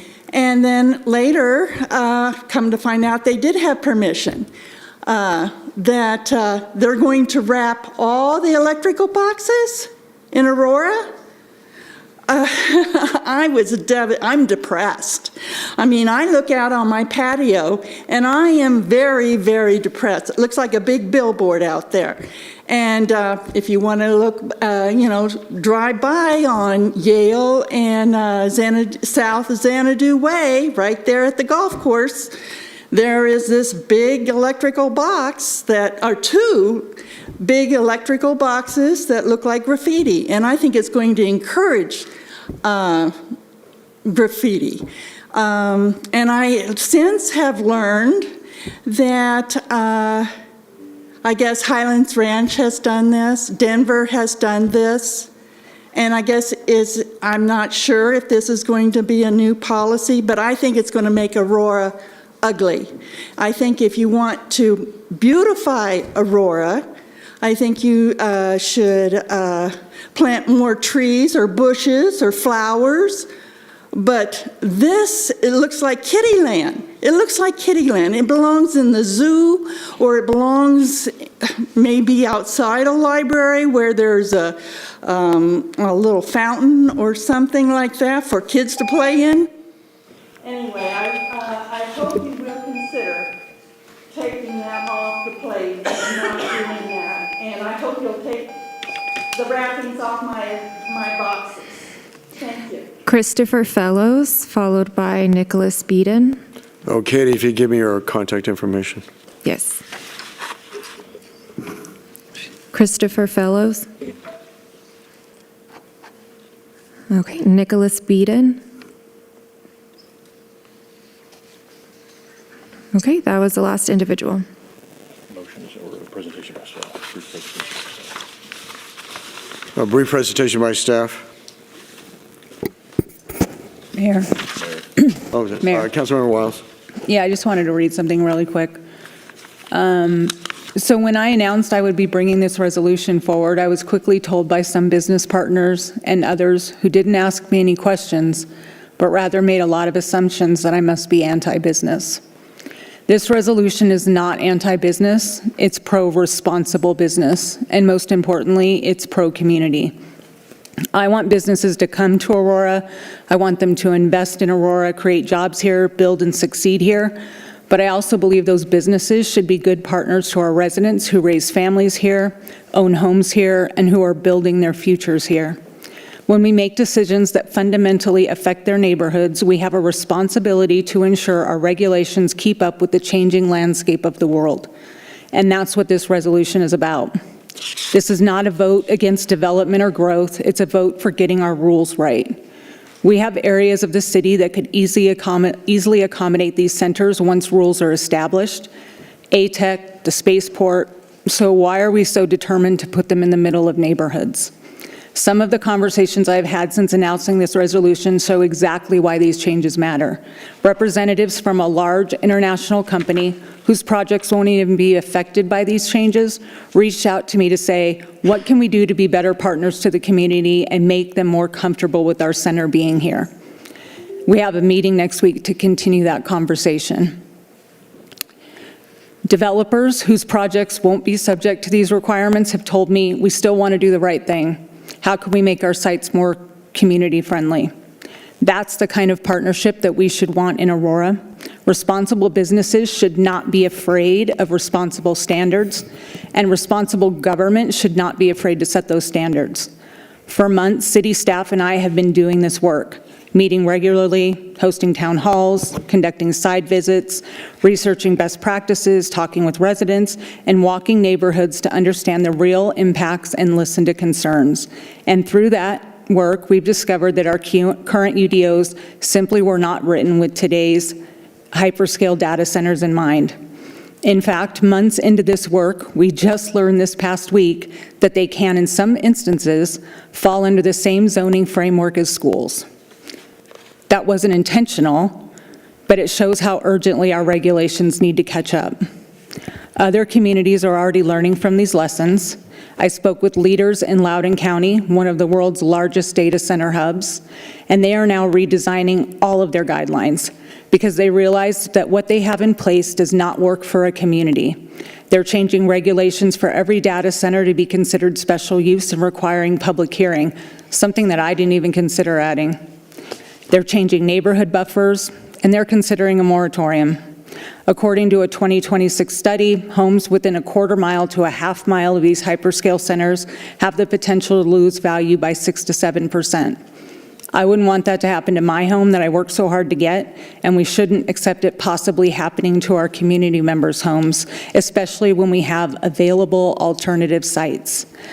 A temporary pause allows us to learn from communities like Loudoun, Aurora, Illinois, and others to make sure we don't repeat their mistakes and we learn from their successes. We have hundreds of acres out east, land intended for tech uses, far from homes, far from schools, that is far more appropriate and responsible placement for large data centers. We're asked to be good partners. We ask our community members to be good partners, even at a potential detriment to their own home value or taxes they pay. And in turn, asking data centers to be good community partners shouldn't be too much of an ask. That being said, I'll call out a thank you to Danielle for proactively reaching out to me regarding the data center she represents. She didn't assume what was in this resolution. Instead, she sought to understand and then ask for feedback on how they could be good community partners. Also, to our development partners who reached out to ask questions of me over the past few days, I appreciate your engagement and your desire to do right by the neighborhoods you're building, the desire to get correct information and not make assumptions. And to the hundreds of residents who outreached over the weekend in various ways, thank you for your feedback and support. To be clear, those who didn't reach out, what this resolution is and what it isn't, it's temporary. It doesn't affect active development. It's not anti-business or anti-progress. It's simply an ask to get the things right before we're too down the road. I believe we can balance community needs with business needs, and this resolution gives us a chance to do exactly that. Thanks. Brief presentation by staff, or do you think it's covered? City Manager, do you want to take this on, or Councilmember I can give a Wiles? brief presentation just for the audience, and so folks understand how we currently regulate UDOs. I think that will be germane to both the two resolutions coming up. So currently, data centers are a defined use in the city's zoning and land use codes. Those the zone districts where they are allowed include I-1, Industrial 1, I-2, Industrial 2, Airport District, or AD, as well as the Airport Protection Zone, or APZ, also known as the crash zone around Buckley. And then finally, they are allowed in mixed-use office institutional use. And so those are the 5 zone districts where they are allowed as a use by right. And so that is how they are governed from a land use perspective. From a water use perspective, we heard lots of concerns on water use. The city's large water user guide governs these facilities, and so we have effectively eliminated the use for evaporative cooling. We heard some significant concerns on that because of the large water user guide. New data centers that have built in Aurora are using closed loop systems. So once they are charged with water, in terms of that closed loop system, they are not using new water every day for cooling. So that is after an initial charge, they're only using water at that point for irrigation and for hand washing and things like that. So there's not large scale water use for that. Currently, of the approximately 9 data centers that are in Aurora, they account for approximately 0.3% of our total water usage on an annual basis. And so it is a small water user. We've heard those concerns. With that said, the 11A5 does direct us to bring forward an ordinance to explicitly outlaw evaporative cooling. We've worked with the Aurora Water Department and are prepared to bring that forward and address that concern so that it is explicitly not allowed in the code. So we've done that and we'll be prepared to bring that forward. In terms of noise that we hear from the facilities, current development code does allow for noise and has noise standards. We're still looking at whether or not we think those are effective, what that looks like. Those noise limits within the code typically are set at different levels. There's a daytime standard and a nighttime standard, and then that standard also varies by what the adjacent land use is. And so it's going to be the lowest when that land use is adjacent to residential. It's going to be higher if you're adjacent land use or other industrial uses or things like that. So that's within the code. That's one of the areas we're continuing to look at to see.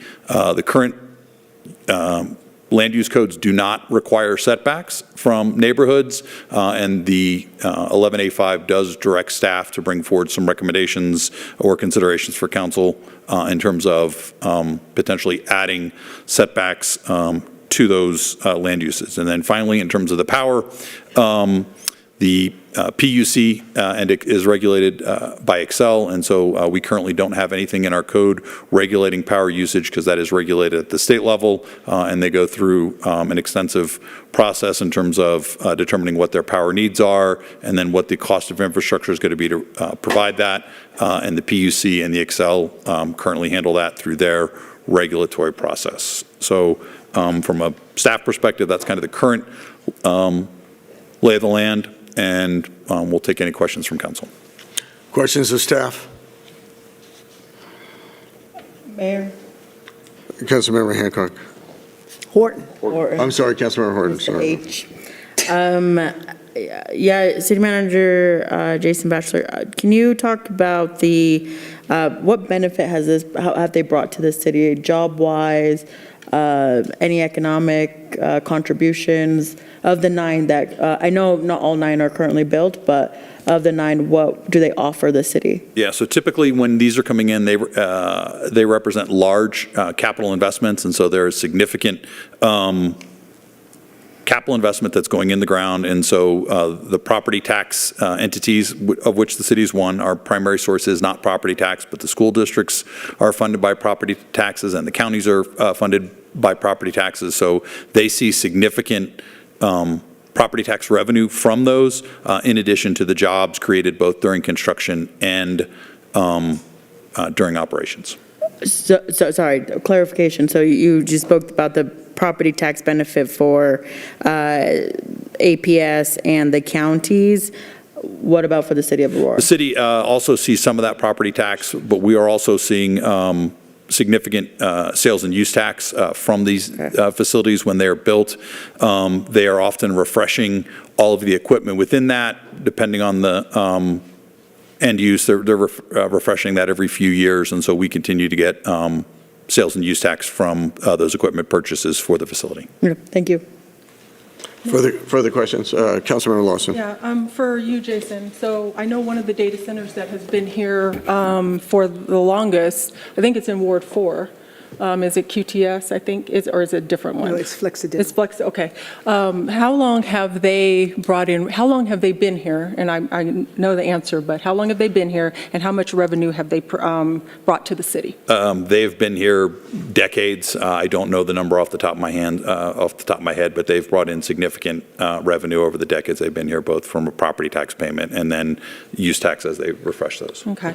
And then Aurora has already, with the current ones that we have in the pipeline or ones that we've had from data since 2021, we've already, do you know, and I'm bringing this up, that Aurora has received $24.3 million in tax revenue? Yeah, we had that request coming last week in advance of this, and so yeah, we've received approximately $24 million from the data centers in Aurora directly, or from technology vendors associated that again are often outfitting the equipment within those. Okay, and I bring up those two subject matters just for the city manager, is because we've had a data center that is in Ward 4 that has produced income and we have never heard of anything about this particular data center since it's been in Ward 4. So I wanted to bring that up, and that's actually in a community neighborhood area. So I wanted to bring that up, and then just how much tax revenue we do get from the data centers that we have from 2001. So I wanted to bring that up as a questions for you, and just to reiterate that, I'll probably have more as we move forward with the amendments. I'm sorry, Councilor Hancock. I just wanted to ask, and to your point about the Xcel Energy, it says, I heard at the last town hall that Councilmember Wiles held at the library, that Xcel Energy says that it can't serve large load customers before 2031. Can you confirm that? We've had communication with them that, again, due to the regulatory process that they're under, they're going through the PUC in terms of getting major capital additions approved as part of their service within the state of Colorado, that given the current capital improvements that they have in place and approved through the PUC, that, yeah, large-scale, hyperscale improvement or power for data centers is not likely till, or is very unlikely till 2030 or 2031 or beyond. Okay, with that said, I'm curious as to, I know this says resolution, but it really is a moratorium. It's just, you just changed the name around. And so what I would like to understand is, what specifically is the staff going to be able to accomplish in 60 days? What deficiency is there that the UDO isn't already addressing? And why can't we work on these things alongside while the UDO remains in effect? And what do we expect to happen? What's going to happen in 60 days after you're done doing whatever it is you're going to do? I'm not sure where the 60 days come from. The moratorium refers to a 6-month. 6 months, excuse me, 6 months. so What are you going to do in 6 months? So in that time, per section 1 of the ordinance, or excuse me, of the resolution, we're going to bring forward ordinances for council's consideration. First, again, around evaporative cooling, explicitly outlawing that. Second would be to look at the land use regulations, including the zone districts that are currently allowed at, as well as setbacks, buffers, and potential conditional use. And then finally, if there's anything else that council or others identify, we would look at those matters. And so that is the direction in the resolution. So if it passes, that's what we'll bring forward. So didn't Aurora Water already determine that they would not approve any new data center developments unless they had closed loop systems?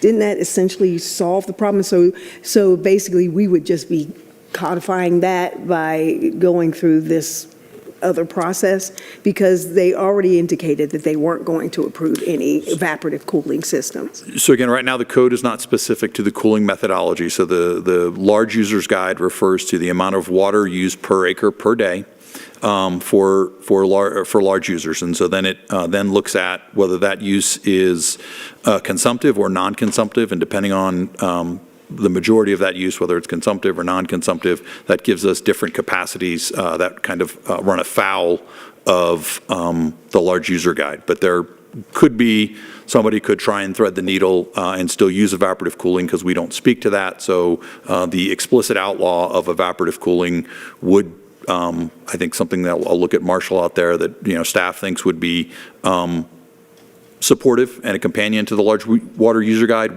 What we've talked about is we think we've effectively outlawed evaporative cooling just through the large water user guide, but an ordinance to come forward to explicitly ban it is, we're supportive of that from just, making sure that we're being the best stewards we can. So then that's a yes. Yes.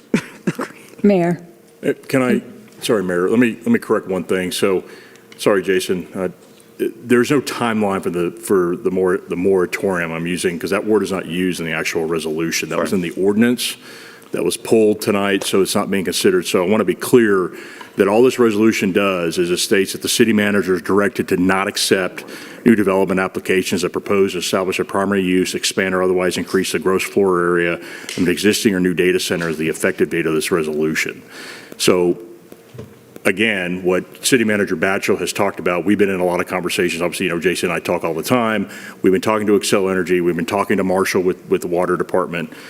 The fact of the matter is it takes about 6 months, right, for one of these applications to even get close to being ready to file with the city. And this resolution also, it does say that it shall not be applied retroactively. Development applications currently pending or other contractual negotiations that were initiated prior to the effective date of this resolution, and again, including incentive agreements pursuant to City Code Section 130-298, shall be expressly exempted from this resolution. So what this would do, if passed, would direct Jason and the rest of city staff to have these ordinances that you're requesting through your stakeholder and everything else to come forward, to be evaluated by council so they can go into effect. But again, with what's going on with Xcel, what's going on with the water, there will not be the ability for the city manager to accept an application well beyond this resolution's effective date, just because of those limitations that aren't bound by the city.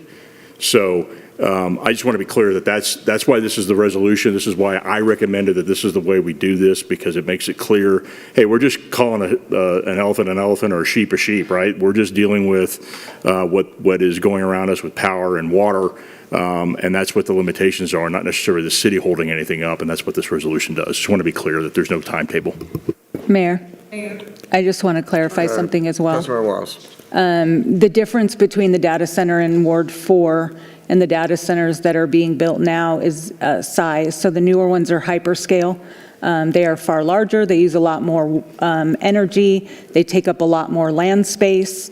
So to compare a small data center that existed for 10 years or 20 years even isn't really comparable to the big ones that are being built now. They're just very different in terms of needs, uses, et cetera. And then also the water ordinance is already done. It should come forward soon, probably next meeting to study session or the meeting after. And then in terms of the neighborhood buffer, Jason and I have been working on that. We've been out on field trips, actually walking neighborhoods to see how long is appropriate, so that we're making decisions based on data and not just external influence. Further questions of staff? Mayor Gardner. Councilmember Gardner. Thank you. Yeah, this is a question for Marshall, GM of Aurora Water, because we keep talking about water usage. And so I'm curious, and I'm going to use the QTS example because that's our largest data center that keeps being referenced. Does that data center use more water itself, or does the landscaping requirements around it use more water? Yeah, thank you, Councilmember Gardner. This is Marshall Brown, General Manager of Aurora Water. QTS uses significantly more water for outdoor landscaping than they do for indoor process. And pretty much any new data center that comes to us right now under the large water user guide that Jason talked about is regulated pretty tightly on water use for process. And then they also have the landscaping standards from the Water Conservation Ordinance that Council passed in 2022. So the outdoor water use is pretty efficient per our requirements. And the indoor water use is even more efficient than the landscaping. The landscaping is using more water. Thanks, Marshall. And yeah, that's relevant. Obviously, I'm working on an ordinance to limit and or restrict any landscaping that utilizes water in industrial zoned areas. So that'll obviously take care of that. And then a follow-up for the city manager. Can you clarify, just to make sure, we do not currently allow use by right data centers in residential zone districts, correct? We do not. All right, that's all my questions. Thank you. Mayor, Mayor Pro Tem. I just have a couple of questions. One is for the city manager, do we have any information about our current data centers with respect to ambient heat impacts? I think we've all experienced a very hot summer. So just wondering if that's information we've collected. We do not that I'm aware of. Okay, so that would be something we could be looking at. And then my other question is, kind of as a follow-up to Councilmember Gardner's question, we don't allow data centers in residential zone districts, but are any of the districts that they are permitted in adjacent to residential zone districts with current or future planned residential development? Yes, there are several areas of the use by right districts that do abut residentially zoned properties. Thank you. Further questions of staff? Seeing none, motion is in order. Mayor, Mayor Pro Tem. motion to adopt 11A5, and then I'll have amendments once it's on the floor. Moved by Mayor Pro Tem, seconded by? Second. Seconded by Councilmember Wiles to adopt item number 11A5. Discussion? Mayor. Mayor Pro Tem. Thank you. So first, I want to be clear that I absolutely support the work that Councilmember Wiles has done and this ordinance as it is written. However, in conversations that Councilmember Wiles and I have had together, conversations I've had with stakeholders, conversations I've had with colleagues, and things I've heard from Councilmember Wiles about concerns she's heard, I did want to bring forward some amendments to Section 2 and Section 3. So I'll start with Section 2. So on Section 2, the amendment would read, the city manager is directed to accept new development applications that propose to establish as a primary use, expand or otherwise increase the gross floor area of an existing or new data center as of the effective date of this resolution, only if it meets the following requirements. And requirement A is that there be a half-mile buffer from any current or planned residential development. And requirement B is that we've heard everyone's already doing anyway, but that it use closed-loop cooling, because we don't yet have that officially in code. So that's the first amendment. I'd like us to take them each individually, if that's okay, Mayor. So that's my first amendment. Okay. Second. Moved by Mayor Pro Tem, seconded by Councilmember Wiles. Discussion? Then call for the question on the first Mayor Pro Tem amendment.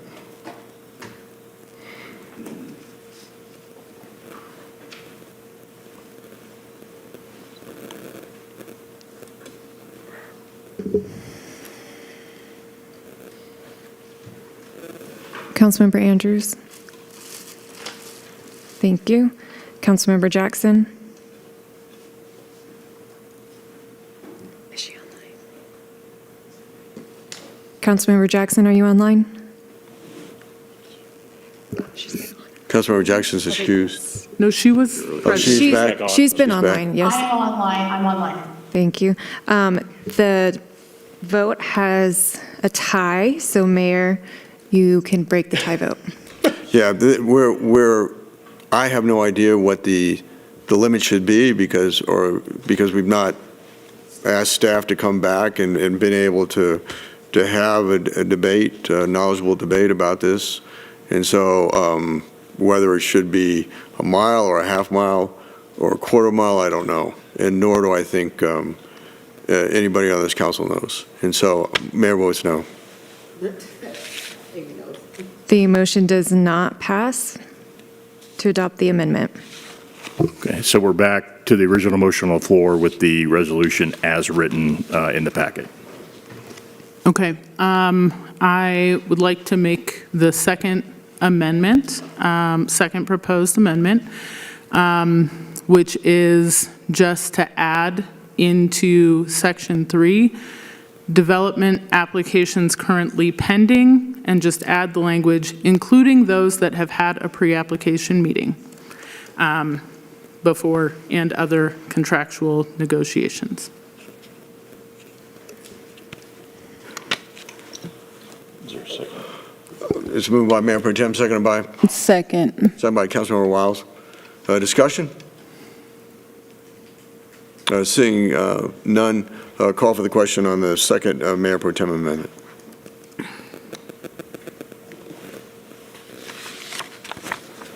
So it's no. So it's bad. I'm sorry, Katie, just for the record, those have had a pre-application meeting. Meeting, okay, Yep. thank you, I'll update that. Thank you. Because this will include the pre-process. Councilmember Bergen?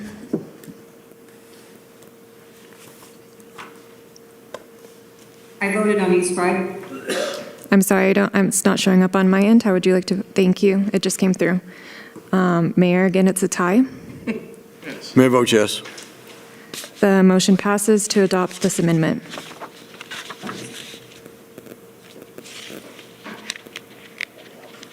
I have no further amendments. Is there? So currently, members of council, so we have section 1 and section 2 as written in the packet. Section 3, it says currently pending, and those that have had Application meetings. pre-application meetings, which, again, just so everybody's clear, that is that the process is it's started, it's ongoing. So it may allow other other projects to come forward as the resolution is pending. So that is the only change as written in this particular resolution 11A5. That's what you're debating and we'll vote on. Mayor. Mayor Pro Tem. So I want to say first, just thank you to Councilmember Wiles for being open to the amendments, to the stakeholding, to my colleagues who supported the amendments. We have heard from our community loud and clear that actually they want us to go further than what we've gone here. That the people who live in our city, who live in these neighborhoods, actually would rather we just go ahead and permanently ban data centers. The amendments were intended to create a compromise, to ensure that business can continue, to ensure that workers can continue to have their jobs, building data centers with reasonable restrictions, right? To ensure that we don't have data centers next to the homes of our residents, across the street from our residents' homes, which all of us have heard people today and people contacting us online concerned about the fact that that is occurring. This isn't coming forward in a vacuum and because nothing has happened that impacts our community. And so although my colleagues did not accept the amendment, which was intended in good faith to address the concerns that they raised, I do hope that the statements of our community members, the statements of our neighbors about what they want to see from us as the people elected to represent them play a role in the decision that you now make. I urge a yes vote. Further discussion. Mayor. Councilmember Andrews. I too want to thank Councilmember Wiles on her effort here. I've been with Councilmember Wiles and she's done a lot of work around data centers, doing a town hall, and I spoke with her this morning, and we had a very long conversation about this. I support the stronger setbacks. I support water protections, noise limits, public review, but what I don't support is the public not having an honest view of what we're doing. I do not support that, and I will not support that. We talk about closed-loop systems. We talk about electricity. We're talking about noise. How many of us have toured a data center? How many of us have heard the noise? Closed-loop systems.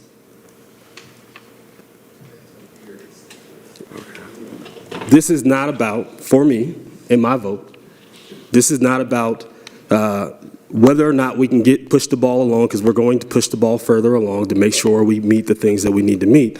This is a failure on our side of it to educate the public. So I am a no vote. Further discussion? Mayor. Councilmember Horton?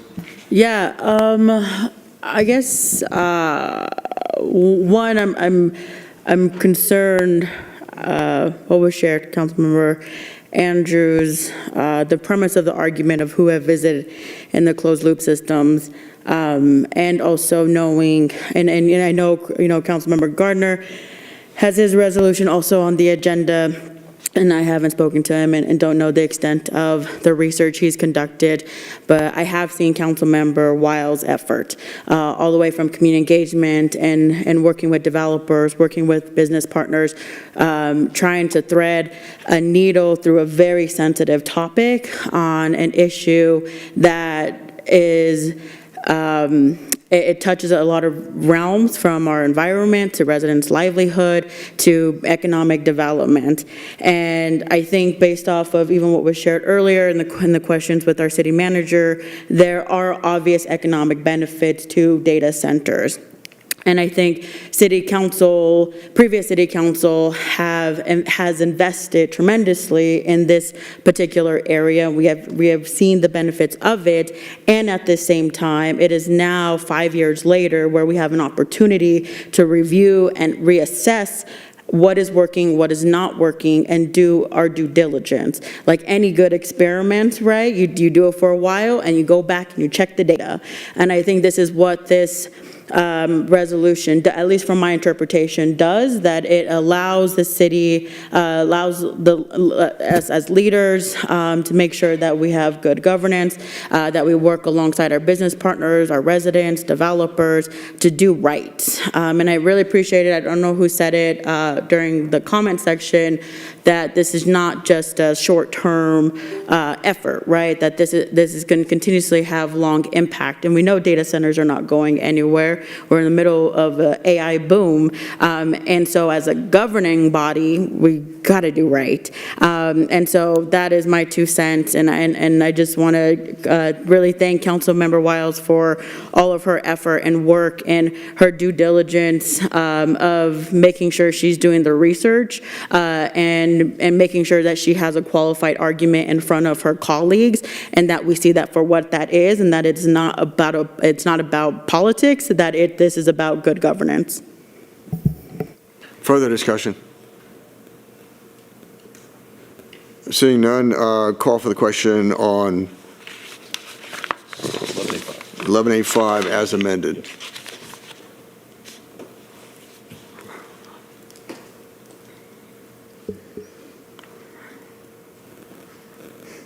Mayor, we have a tie vote. What's that? We have a tie vote. Very well. I want to thank Councilmember Wiles for bringing this forward. We will have another one coming up afterwards that basically, when you take out the ordinance, aren't really different, because both of them say that they can take on additional issues. So the difference between the two is procedural. That in one set, well, now that the ordinance is out, there's really not a time limit there's not a moratorium. It is how fast staff can get through these issues and get back to council. On the other proposal, I think what is different, it says it provides a time limit for staff to come back to council at 30 days. And so if we come back at study session and we don't like certain aspects of it, we can kick it back and say, you know, you really need to look at this issue, or you failed to look at this issue. I think at the end of the day, that will be a quicker process, and that will allow council to engage earlier in this debate than we otherwise might. But again, these are very similar. That what is different is just simply procedural. Mayor votes no. The motion does not pass to approve item 11A5. Will the clerk now please read the title to 11A6. Item 11A6 is Resolution 2026-98, directing the city manager to implement data center regulations. And Mayor, we have individuals who would like to speak. Very well. Aonte Anderson, followed by Median Schaffner.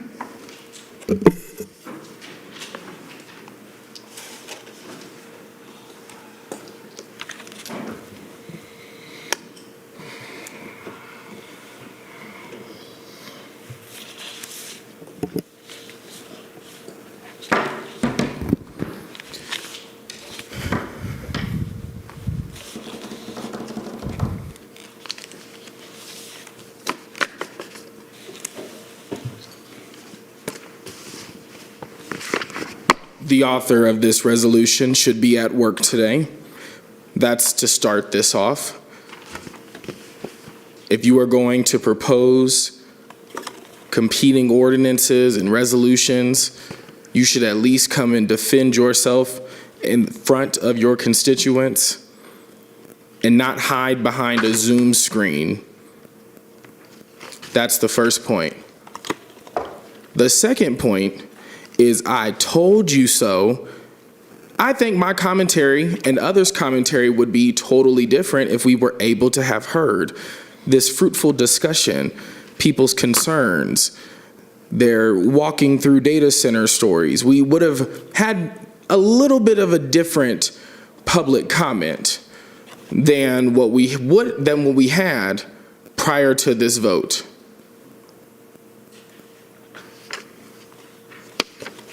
When we think about the impacts of adverse environmental, when we see the environment impact our communities, what communities do you think they impact more?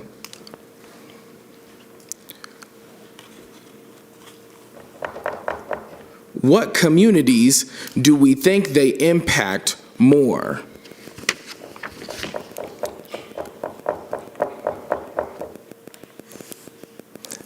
I think we all know the answer to that. So I'm a little disappointed in the 3 Negroes that just voted to kill that resolution. I hope you're proud of yourselves. You two, I'm not surprised. You would live next to Satan if he invited you. Rob, I am disappointed. Is that a pejorative? Yeah, I guess. But our conversations will be much more different than these two.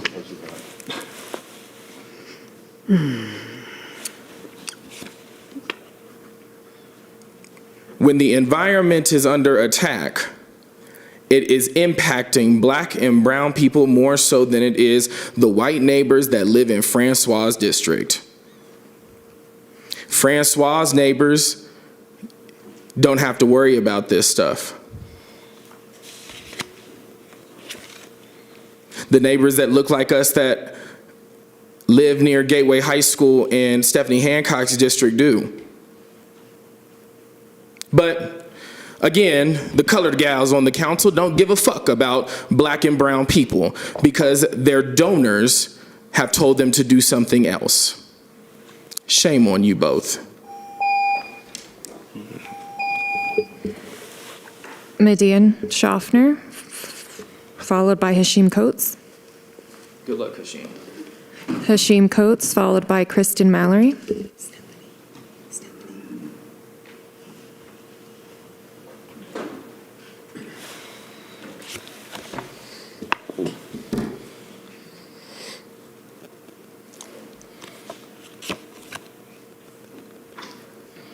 I echo what was said, that Curtis should be here when he's proposing this.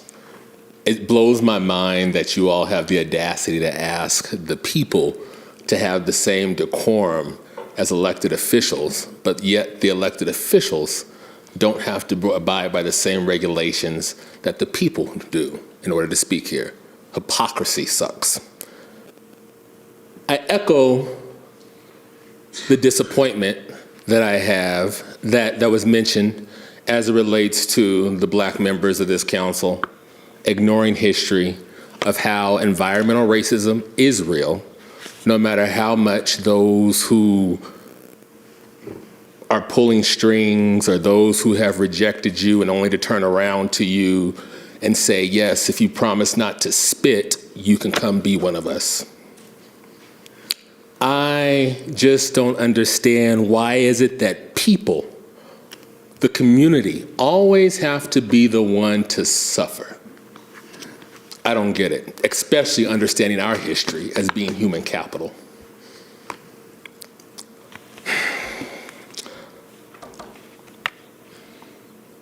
Also, yeah, the closed loop watering system, that's cool. I don't think any water should be given to it. To hell with the grass, to hell with the data centers. But it was also given to us in a disingenuous manner. Something that was 20 years old versus something that would be newer and larger. Additionally, ignoring the impact on the heat, the impact on the electrical grid, the fact that the electrical grid, this incestuous relationship with Excel and other entities that thrive off of that are joining parasitic behavior, that require the grid to be built off of the people, but then the profits don't dwindle down to the people, blows my mind. I understand that it's a cost to do business, but when you have record-breaking profit, I don't really give a damn about the cost of your business, because it's the people who are suffering. And it is the people who will not forget. And it will be the people who will be there in future endeavors that one might have politically that we will remember. The others, the corporations, will discard you for the next piece of tissue that they can use. And you have the same value to them after they've done using you as toilet tissue does after it's been used. I ask you all, the environment is the thing that we never should have to argue about. What is the harm in waiting? What is the harm in doing the right thing? Kristen Mallory, followed by Juan Marcano.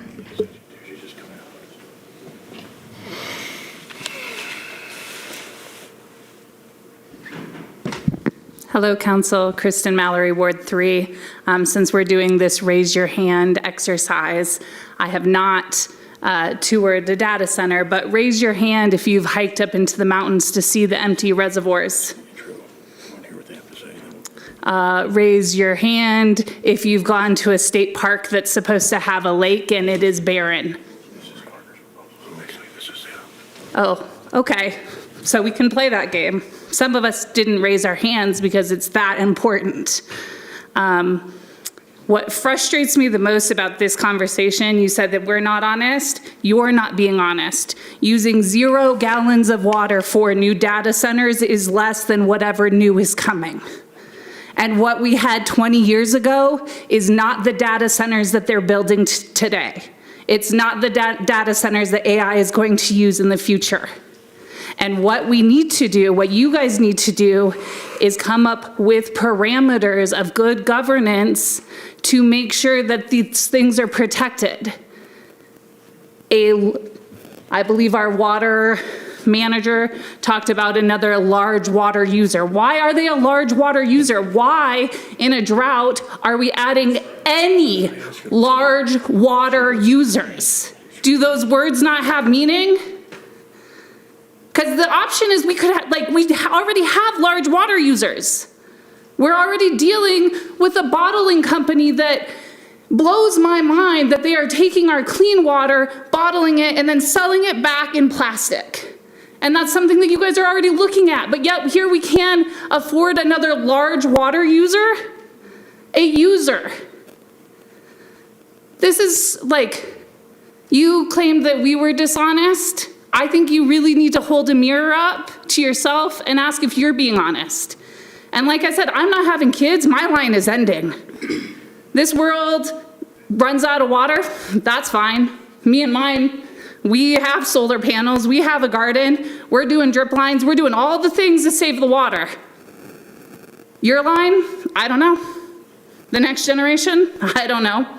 The kids in APS, I don't know. I don't know if they'll have water, do you? Do you feel comfortable? I mean, these are the choices that we're asking the government to make for us right now. This is the time, this is the issue. And really, we're running out of water. It's no joke. So I will take up the offer to go tour a data center. I challenge you to go tour our reservoirs. See how low they can go. And when the tap doesn't turn on, and that's already happening in some places, you can think of tonight. Thank you. Juan Marcano, followed by Christopher Fellows.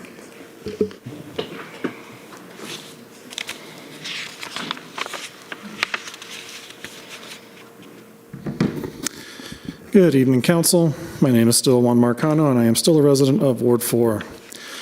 This resolution, to put it plainly, misses the mark. As drafted, it is designed to put business interests, which for anyone listening means potential campaign donors, first, rather than putting the life, health, property, and general welfare of Aurorans first. The purpose of a municipal government is not to roll over and appease whatever fantasy wealthy speculators pumping a massive bubble might have. It is to plan for the next generation and the generation after that, to ensure that our city grows and develops in a way that is sustainable and equitable. Councilmember Andrews, I'm going to address you directly. Your comments earlier reminded me of politicians drinking fracking fluid to convince their constituents that that's safe and good for us. Those antics did not protect their constituents from the health impacts of polluting industries. And these antics are not going to protect your constituents in Aurora, and especially where you live in Ward 2. You should know better. I also couldn't help but laugh at one of the recitals about the Public Utilities Commission and energy pricing. The PUC has served as a rubber stamp for Excel, which I will remind everybody listening, everybody on this dais as well, is a privately owned, publicly traded, for-profit corporation. It is not a public utility by any stretch. They are excited to have these kinds of facilities in their service area because that means more money for them at the end of the day. They don't give a damn about what happens to the rest of us. They're going to be raking it in. We're going to be paying more. So you need to think long and hard, sir, about your constituents, about your family, about the decisions you're making tonight. And I strongly encourage you, at the next meeting, at your earliest convenience, reconsider your decision tonight and pass these protections for our community. You do not want this to be your legacy.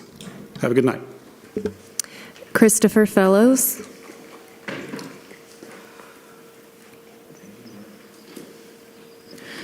Okay, that was the last individual. Okay, very well. Brief presentation by staff. Mayor, I'm sorry, Jason. You. point of privilege. Councilmember Horton. I would like to continue this resolution for next city council meeting. Okay.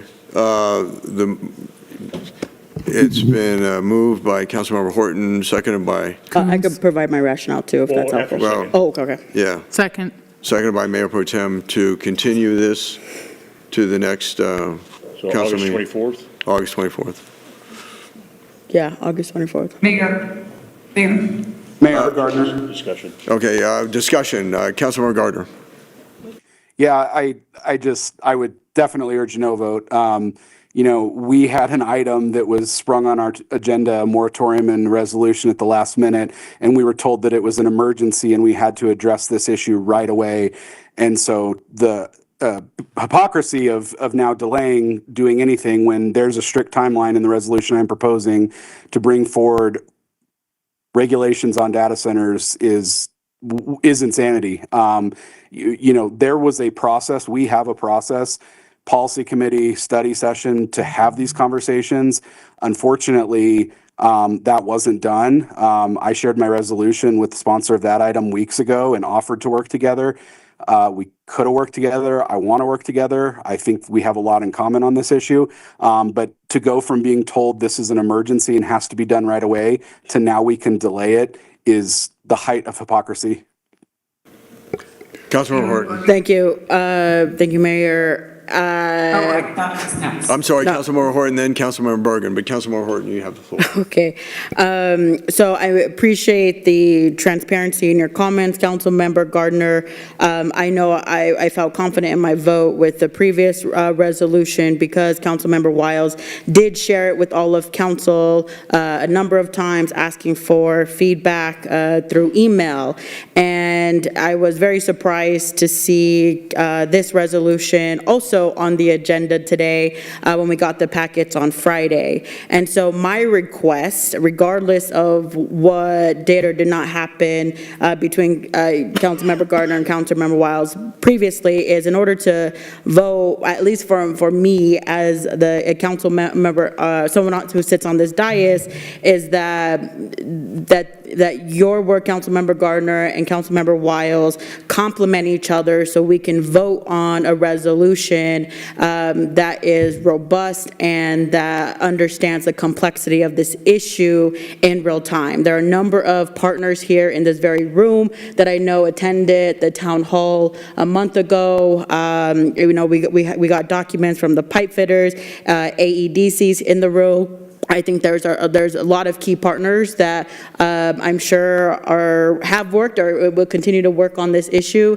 and having it come from both Councilmember Gardner and Councilmember Wiles, I think allows us to do our due diligence by the residents of Aurora and not have this very weird divide. This was not, I did not particularly like that we had two resolutions on the same topic. That just did not make sense. So my request is that we continue it until next city council for Councilmember Gardner and Councilmember Wiles to hopefully collaborate and we can vote soundly.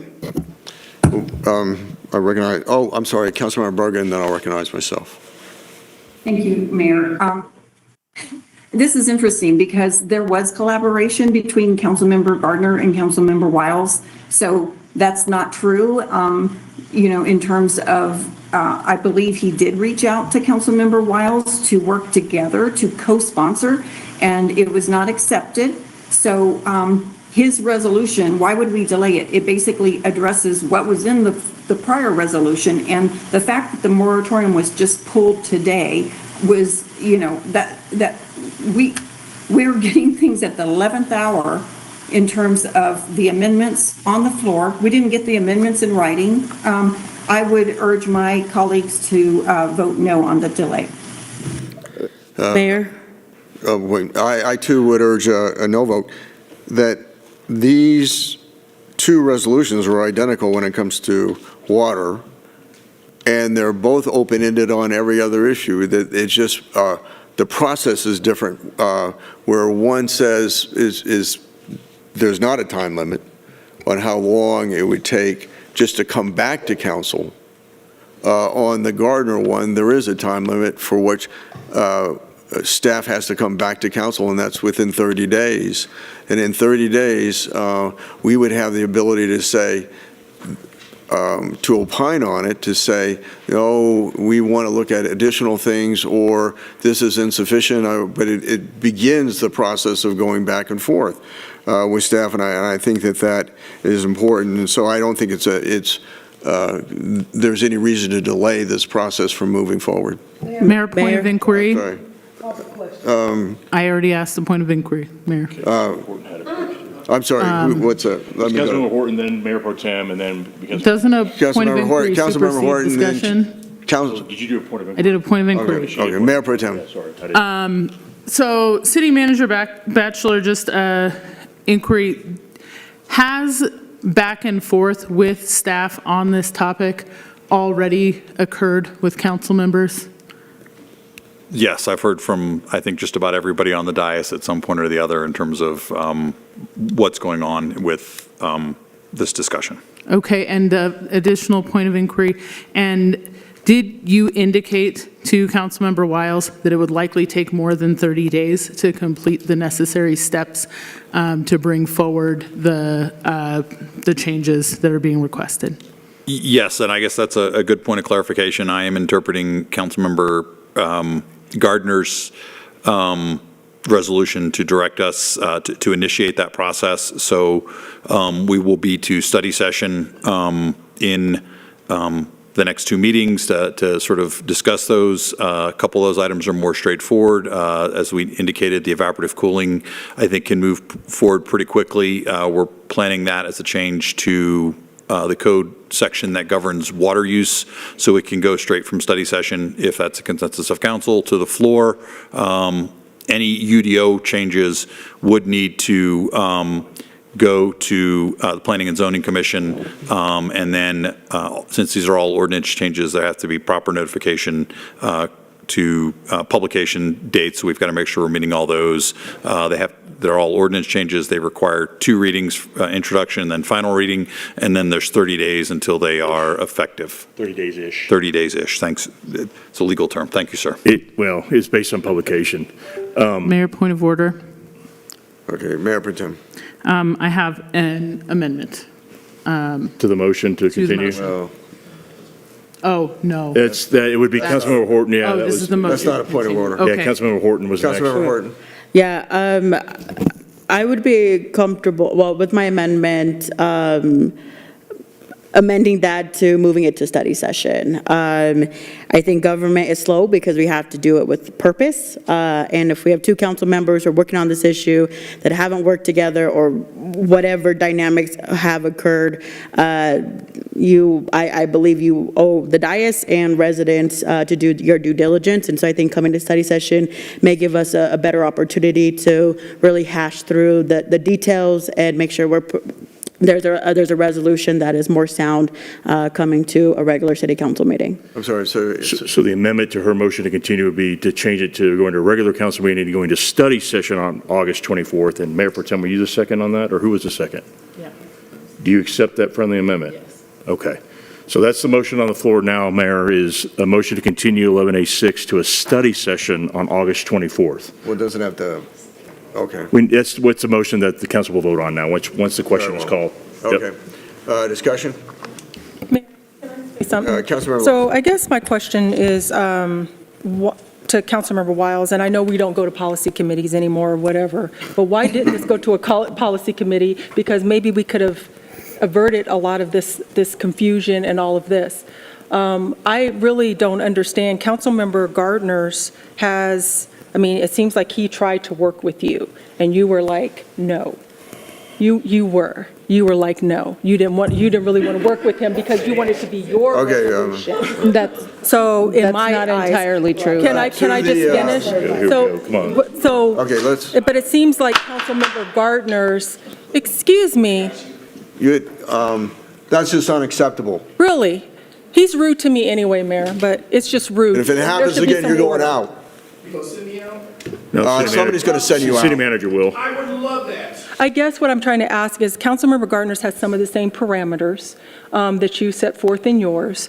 He put some safeguards in there. I'm just trying to figure out, from your perspective, what is a little bit different about yours compared to what we're seeing on Councilmember Gardner's? Yeah, Mayor? so This is not to the question of continuing the motion. Correct. Okay, it's not germane. The question is not germane. Further Well, it's the reason discussion, why I would vote yes further or no. discussion to the motion. Mayor, Councilmember Bergen. it didn't go to study session to begin with. So why are we going to have it go to study session now after we've had all this communication? I'm a no. Well, further discussion. Mayor, I believe, Councilmember Horton. a question, Curtis Gardner, did your resolution go to a policy committee or study session? But this would go to the. This would go to this one will go to the study. If this motion passes, this Right, one would go. yeah. Correct. This did not go to a policy committee or study session. Okay, thank you for that clarification. I also believe, up to Councilmember Wiles, there's a lot of accusations thrown, and we're hearing, very solidly from one side and perspective. So I don't know, Councilmember Wiles, if you want to say your piece. To the motion. We're going to stay with the motion here. Okay. Is further discussion?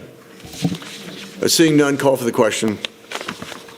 On the motion to send it to study session. Continue 11A6 to study session on August 24th, which is the next regularly scheduled council meeting. Okay. Mayor Kaufman.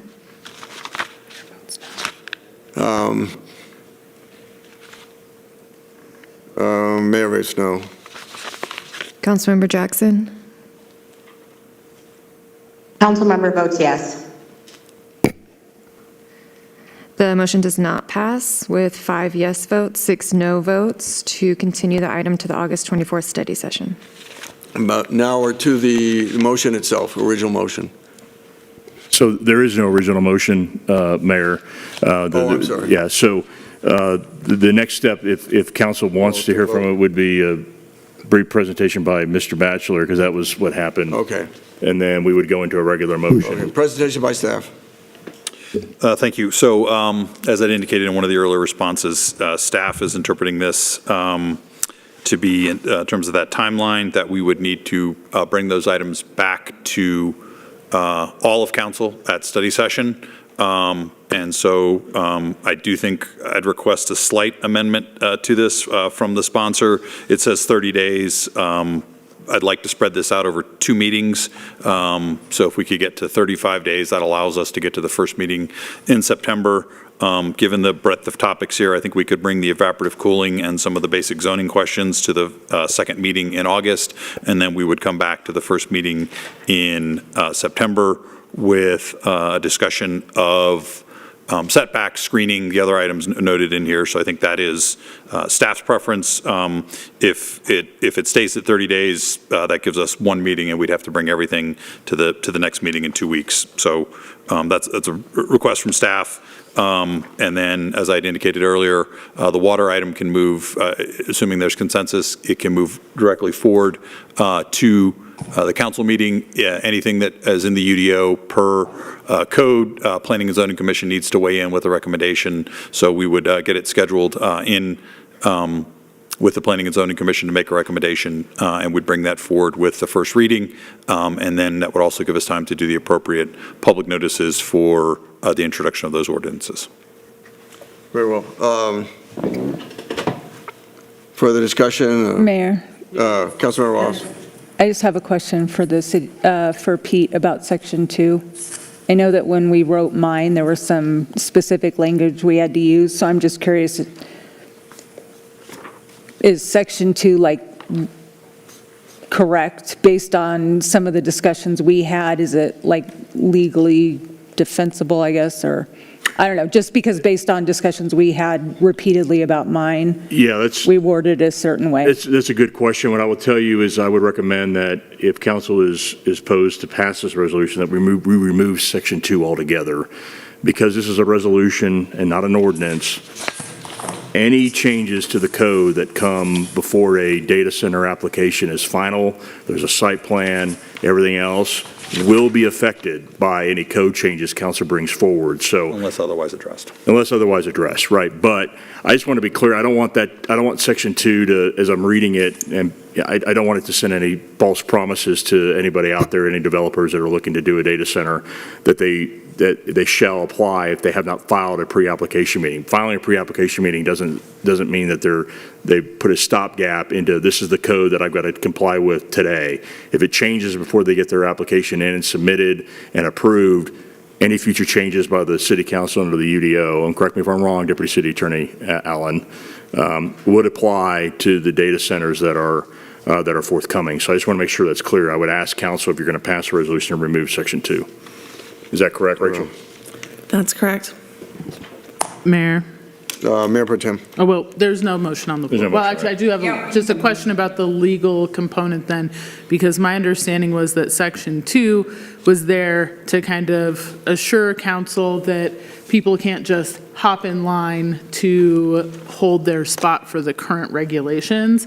So if someone were to file before we adopt all of the regulations, then it would be considered legislating retroactively if we tried to apply those regulations to an application that was already in the process at that time. If an application has been filed, but a pre-application meeting does not mean an application is filed. It is meeting with staff to make sure that they have all the requirements that they need to plan to get their application done.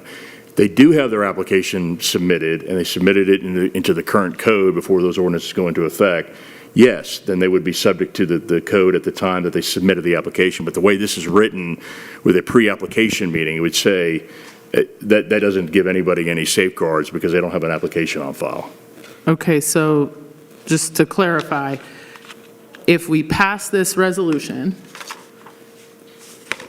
anyone can still submit a data center application under our current code all the way up until we've actually passed the subsequent codes. Correct. There is no moratorium language in this particular resolution. There is no halting of applications. If a developer is able to get a completed application submitted and accepted by the city, and that's another key word that we're talking about under 11A5, accepted by the city, which means water compliance, electric, all those things that we require, if they're required in the application process, then yes, they would rush to work away from any changes in the code.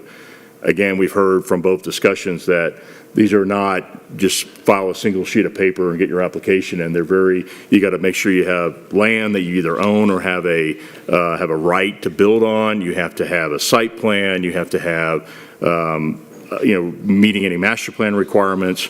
So again, I think that's one of the reasons why, and I won't speak for Councilmember Gardner if he wants to speak up, but I think that's one of the reasons why he had put the 30 or 35 days into the resolution, is he wanted to get these things put in place quickly, because the reality is under my understanding from the legal side, the ability to get a data center completed application to the city is going to take a lot longer than 60 days. Which would give council time to do what they want to do with the UDO, which is why I think Councilmember Gardner put the 30 days in there. Do we have a motion? Councilmember Bergen. You want to make the motion, yeah? You want to make a motion? Okay. I think staff offered some amendments. Let me offer one amendment first, and that by the city manager. Well, let's get a motion first. Okay. Motion is in order. Mayor, motion to approve 11A6. It's been moved by Councilmember Gardner, second by Councilmember Hancock to approve. Okay, right. Okay. So now amendments. To approve 11A6 amendments. Wait, don't we need a it is moved, okay. Sorry. Yes. So Councilmember Gardner, as friendly amendments, the 35 days requested by staff and the striking of section 2. I'll accept those as friendly amendments. Okay, very well. Okay. So now the resolution, Mayor, 11A6 is, section 2 is stricken, and then it does give the city manager 35 days to bring the ordinances forward. Okay, and we don't have to vote on that. It's friendly. It's friendly Okay. So. Okay, further discussion. Mayor, I have additional I'm sorry, Councilmember Bergen. Oh, sorry. And then Mayor Pro Tem. Councilmember Bergen? I'll wait. I just wanted to talk about the actual resolution, but I'll wait until at 5 million other amendments are made. Or to the resolution as amended. Mayor. Mayor Pro Tem. So I do have an additional amendment, and that is to section B, one of the items that Councilmember Wiles included in her resolution that's not included here, that was specifically requested by staff as a topic that council should discuss. And to be clear, that's what section 1 entails, is not what we're going to do, but what we need to discuss is special or conditional use permits within the zoning. So I would like to amend section B to include special or conditional use permits after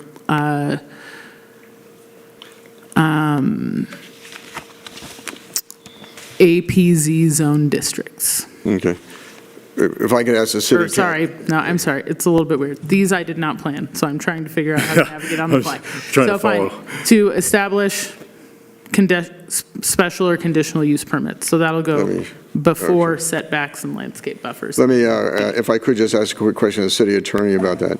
And that section C says, address any additional issues as may be deemed necessary and appropriate by the city manager that are not inconsistent with the resolution. Okay, that says by the city manager. So correct. So this could be, if the city manager could state that conditional use permits, Jason, I would say that you would find that as an interesting, as a required thing to talk about. Is that fair? Yes, I think we've heard that. I think there's a couple other things that we will bring forward to study session for discussion and direction. Okay. Is that, accept your, okay.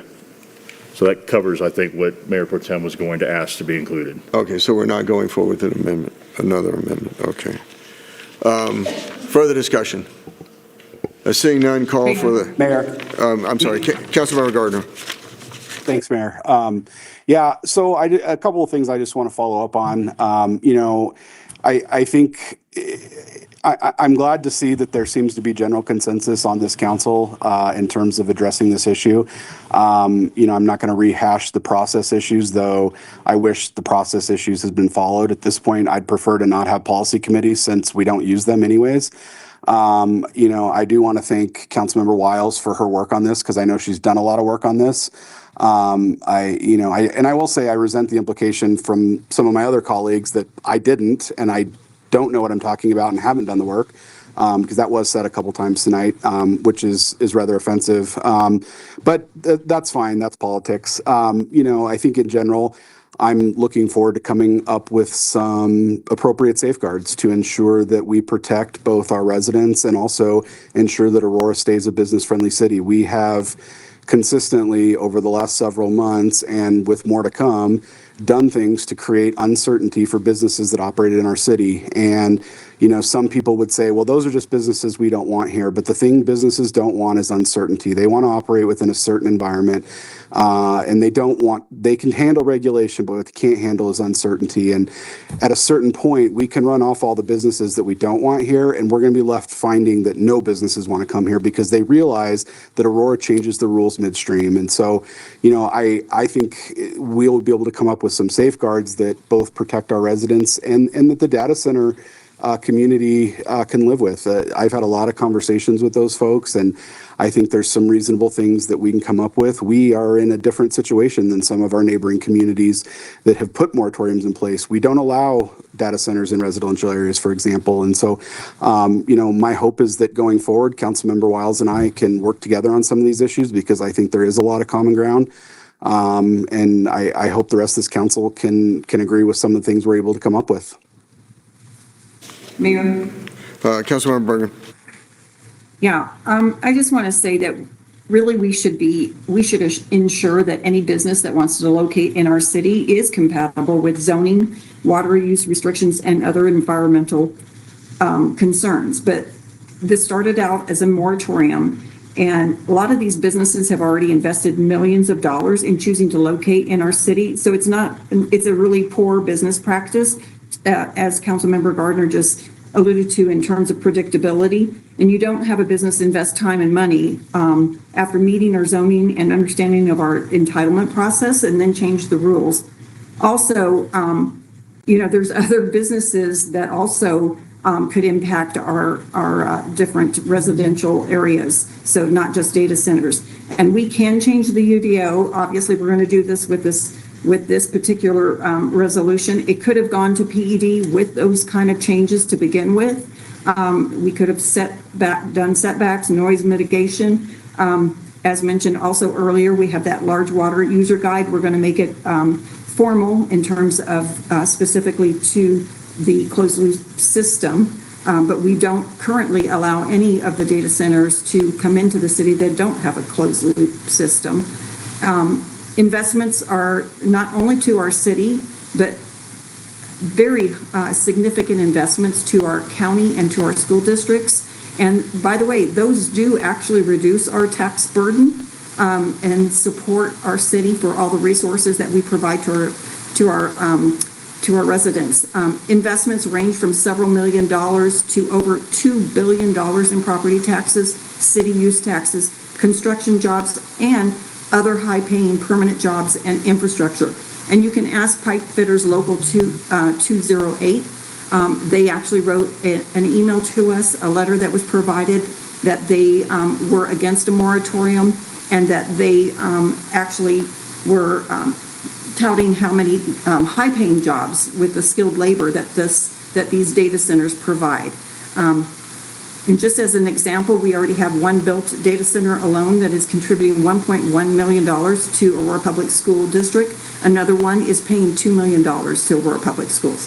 Others are in the planning stages and are projected to add at least $86 million. That's just to our city. So this helps create a stable, long-term tax base, and reliance on retail sales, as we know, is unpredictable as the economy fluctuates. So this actually does help secure our future, and we can mitigate all those other concerns that are valid concerns.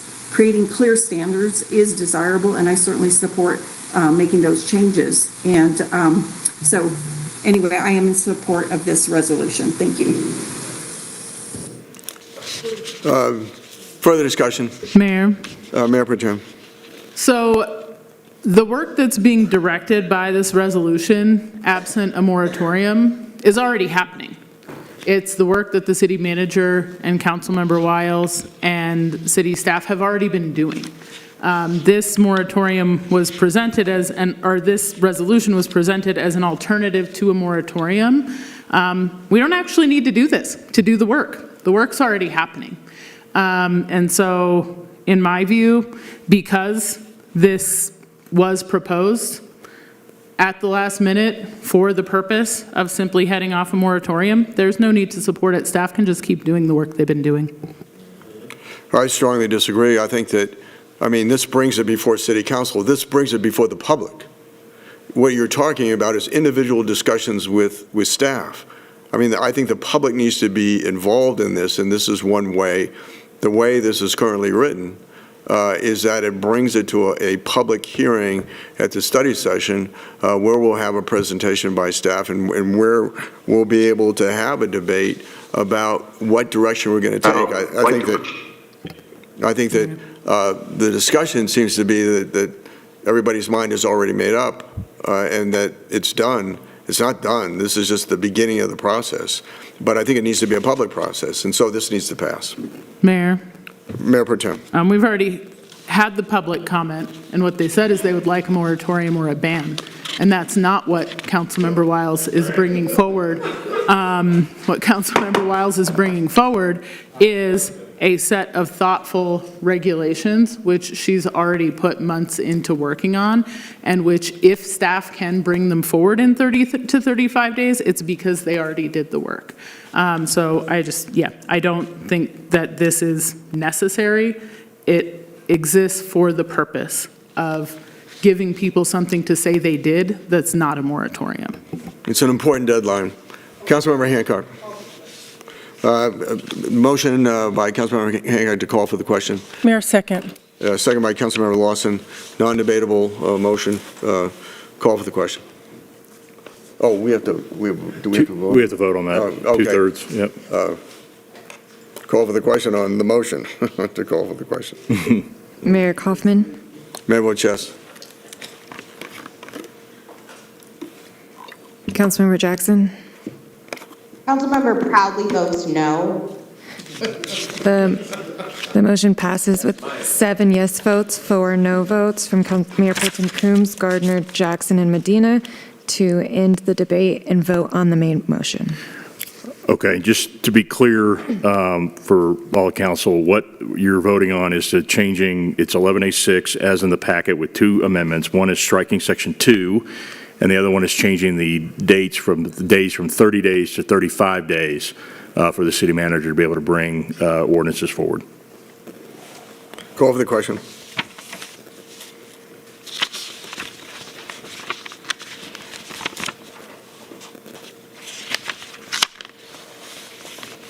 Councilmember Jackson?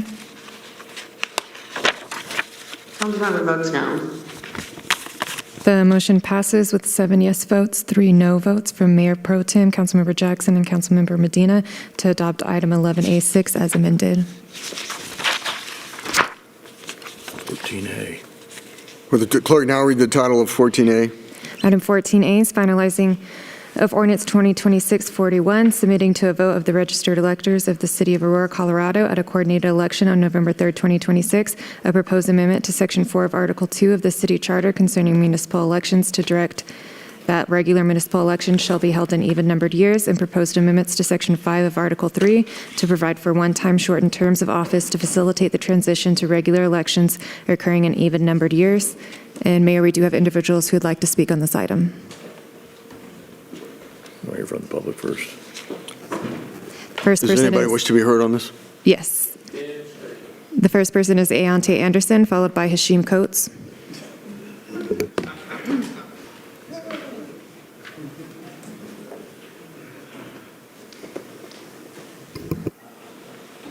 Michael, rest of the council, and I know you like to troll people back, so my name is Ayante, so just a heads up when you want to troll me back.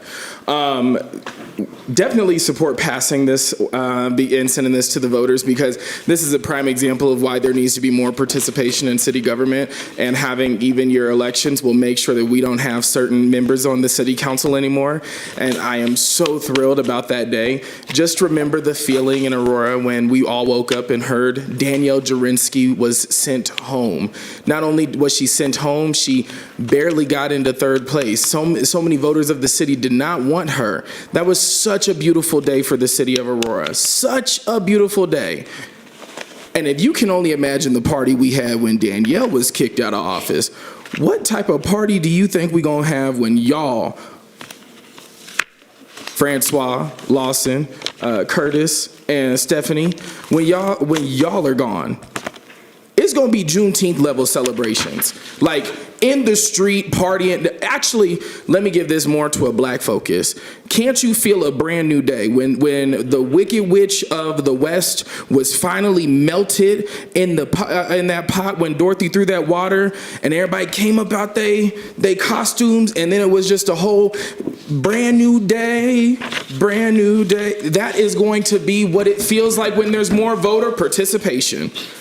Because then we won't have to have these conversations around, oh, I second this, and I want to call for the question here, and I don't want to hear the debate, and I want to bring a competing resolution with my colleagues, or even if I want to vote in the minority, I am not going to have anybody else with me to vote because I don't have MAGA Republicans and MAGA donors helping me out no more. Like, it's going to be such a brand new day. I can't wait. It's going to feel like Obama getting elected in 2008. It's going to feel like when Joe Biden dropped out of the presidential race and they said Kamala Harris was taken on the top of the ticket. It's going to feel, this is the day that the Lord has made. Let us rejoice and be glad in it. That's the type of energy. It's going to feel like Jesus came back again in 2026. It's like we're going to all watch the stone roll away together.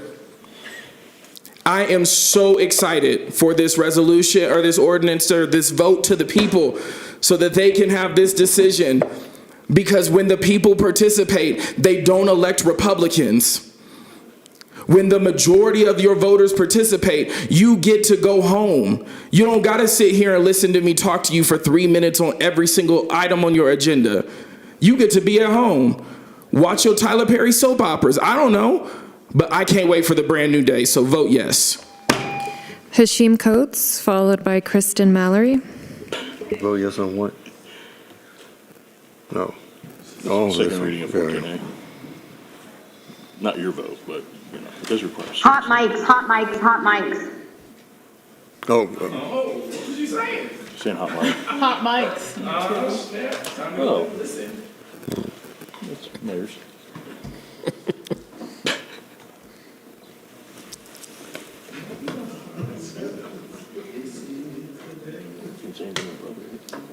There's a very simple democratic principle behind this conversation. More people voting is better than fewer people voting. And on this question, the research is remarkably clear. Peer-reviewed study published in the American Political Science Review found that putting municipal elections on the same cycle as state and federal elections can roughly double local voter participation. It's also found that the resulting electorate becomes more responsive, more represented by race, age, and partnership. That matters in Aurora because research consistently shows that low turnout, off-cycle municipal elections disproportionately elevate older, wealthier, whiter electorates. Younger voters and communities of culture are more likely to disappear from the electorate when local elections are isolated from major election cycles. And we've seen the turnout difference right here in Aurora. Arapahoe County, where our state representatives are all Democrat, turns out about 39% in the 2003 odd year election. In the 2024 general election is approximately 76%. If moving the election allows tens of thousands more residents to participate in choosing the people who decide policy, housing, transportation, development, and water, and how their tax dollars are spent and deserve serious consideration, so be it. And there's something here for progressives, conservatives, Democrats, Republicans, and unaffiliated voters. Aurora races would definitely remain nonpartisan, but also what this does is it allows Republicans to see who their true candidates are because they would line up with the people that are Republican on the ticket, with the affiliated races. That way we won't have to worry about being lied to of who's progressive, who's not progressive, who's unaffiliated when they were a Republican throughout the Obama years, to what they are now. So moving the municipal elections to an even year election gives voters more opportunity, and it lets us be able to distinguish the MAGA trash for what it really is, for those that would sell out their own kind for what they really are.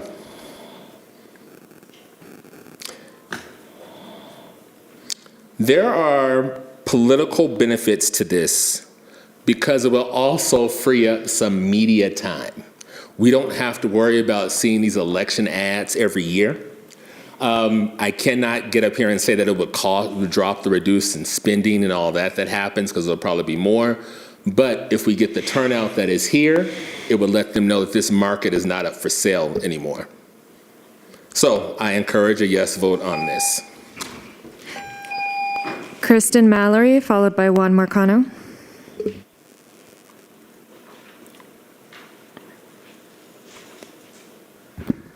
Hello, everyone. Kristen Mallory, Ward 3.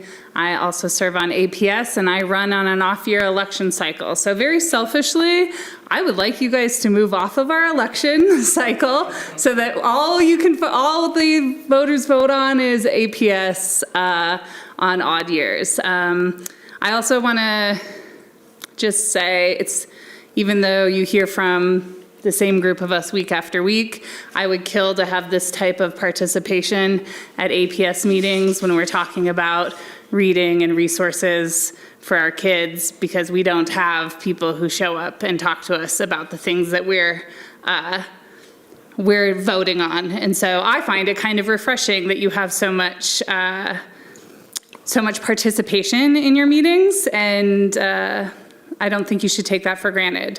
But Hashim already laid out all the reasons why this makes good sense, and to increase the electorate will probably change the election results. Some of you shouldn't probably like that very much. But those of you who would benefit from a greater turnout should think about that. I also want to say congratulations to Allie, who was very thoughtful in how she went about changing the term limits and changing when you guys would get elected so that it didn't extend but shortened your terms. I thought that was very thoughtful. And again, this is another situation where what is being put in front of you is good governance. I hope that matters. After the last couple of things we've heard, I don't know that it does. But all that to say, this is something that we've been dreaming of for a long time. It would be great to see it come to fruition. So vote your conscience, and hopefully our values align. Thank you. Juan Marcano.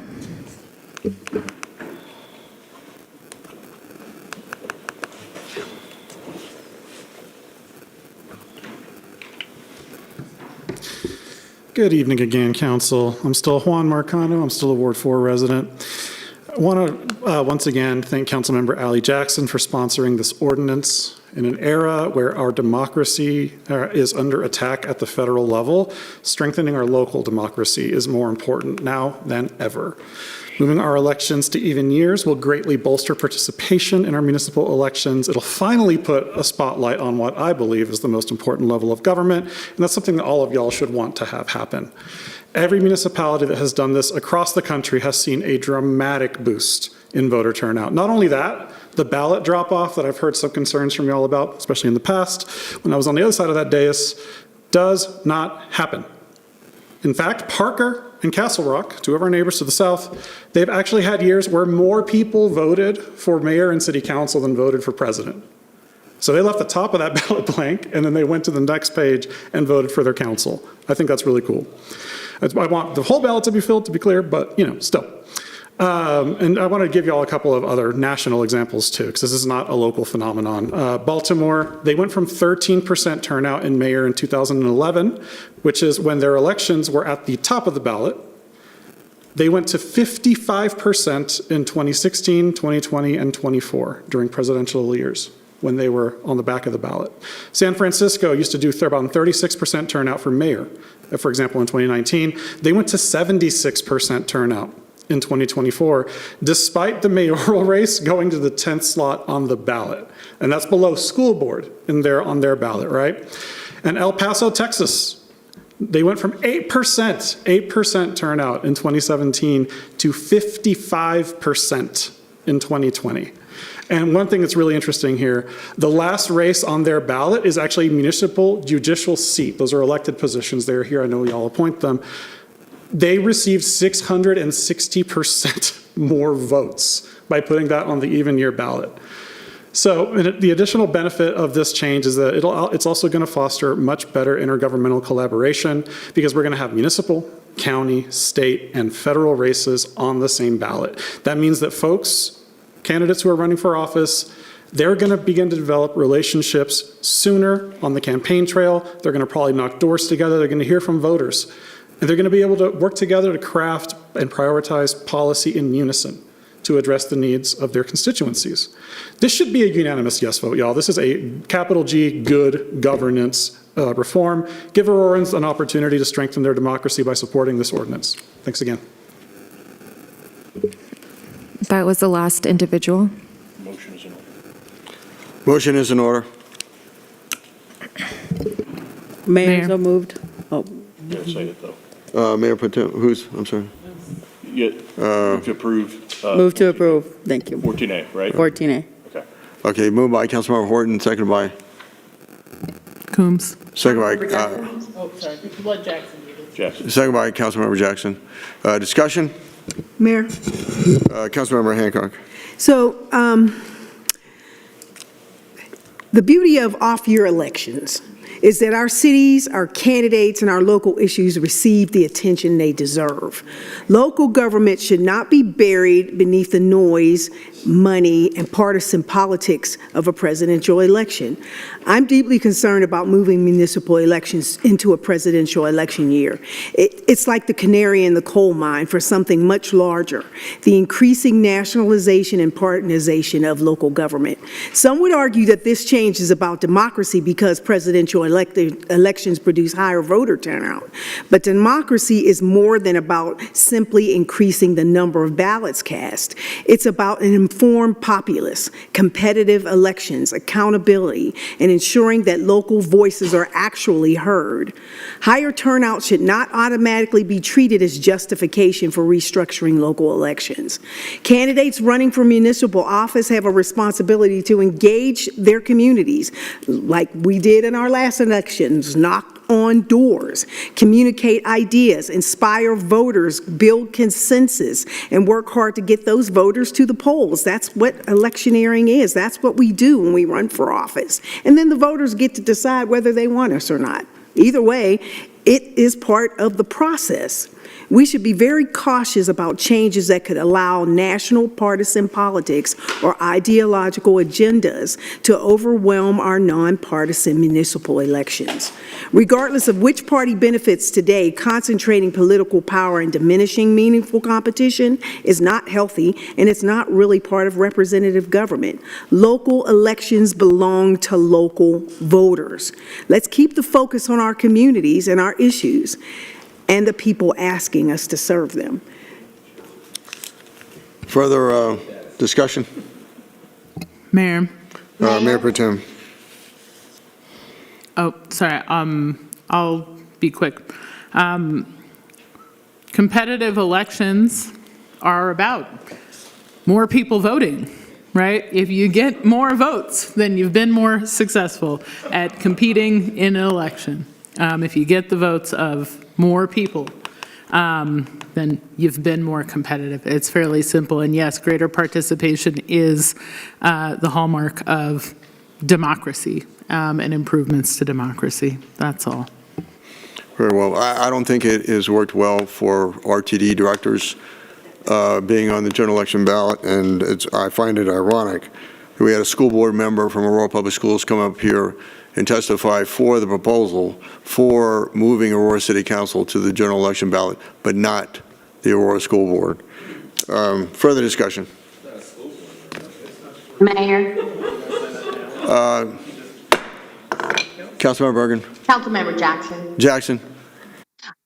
Yes, thank you. I just wanted to continue to say, as the sponsor of this ballot initiative, that I just want to see a greater democracy. Being born and raised in Aurora, Colorado, I think that as we bloom into a beautiful majority metropolitan, pushing 400,000 citizens, we really should see, greater turnout in our elections. And so it is nonpartisan, and it will allow for coalition building. It will allow for voters to get a break from mailers every year to every other year. It will give people an opportunity to hyper focus on politics every other year as opposed to 1 year. And so this is really just an opportunity to make our elections more effective, to run more smoothly, and to give everybody a break in between odd years and off years when it comes to elections.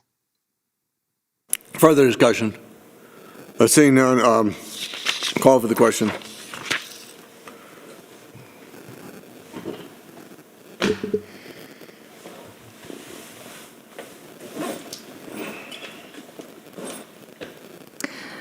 The motion passes with 6 yes votes, 4 no votes from Councilmember Bergen, Gardner, Hancock, and Lawson to approve item 14A.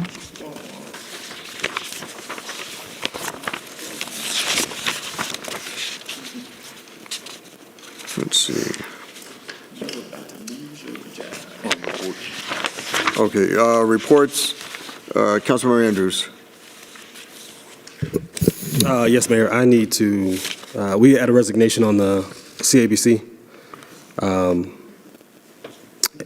from Vida Brown. I need to appoint Makias Alamaru to the board.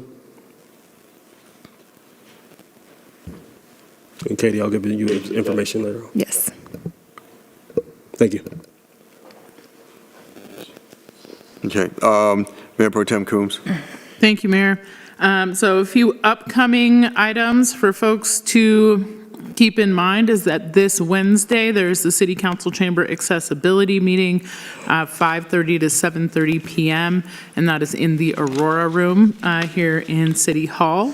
This Saturday, the 15th, there will be a town hall on the renaming of the Central Library at 10:30 a.m. on Saturday. And then on next Thursday, a housing strategy community feedback session at 5:30 p.m. at the Central Recreation Center. And the Central Library renaming on Saturday is at Central Library. And then just in terms of recent events that I was able to attend, last Saturday, the Proclaiming Colorado's Black History Aurora exhibit opening, which had really wonderful participation from many folks in our community. On Friday, I was able to attend a Purple Heart ceremony with the mayor here outside of City Hall, raising the Purple Heart flag in celebration of Purple Heart Day. Also on Friday, the Adams County Health Department had a community briefing in Town Hall on the tuberculosis response at the Geo Aurora facility. And then finally on Saturday, I was able to spend some time with SEIU Local 105 and their Committee on Political Education, advocating for working people, including home care workers, airport workers, and janitors in our community to have living wages and be protected in their workplaces. So that's my report. Councilmember Gardner. No report. Councilmember Jackson.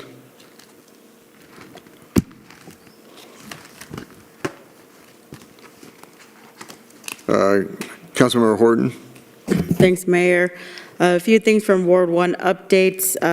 Been having a number of conversations regarding Fletcher Plaza and some proactive response, working with multiple different city agencies and with the mayor, who also attended that meeting last week, to address how we could best provide resources and make sure that all can utilize the library.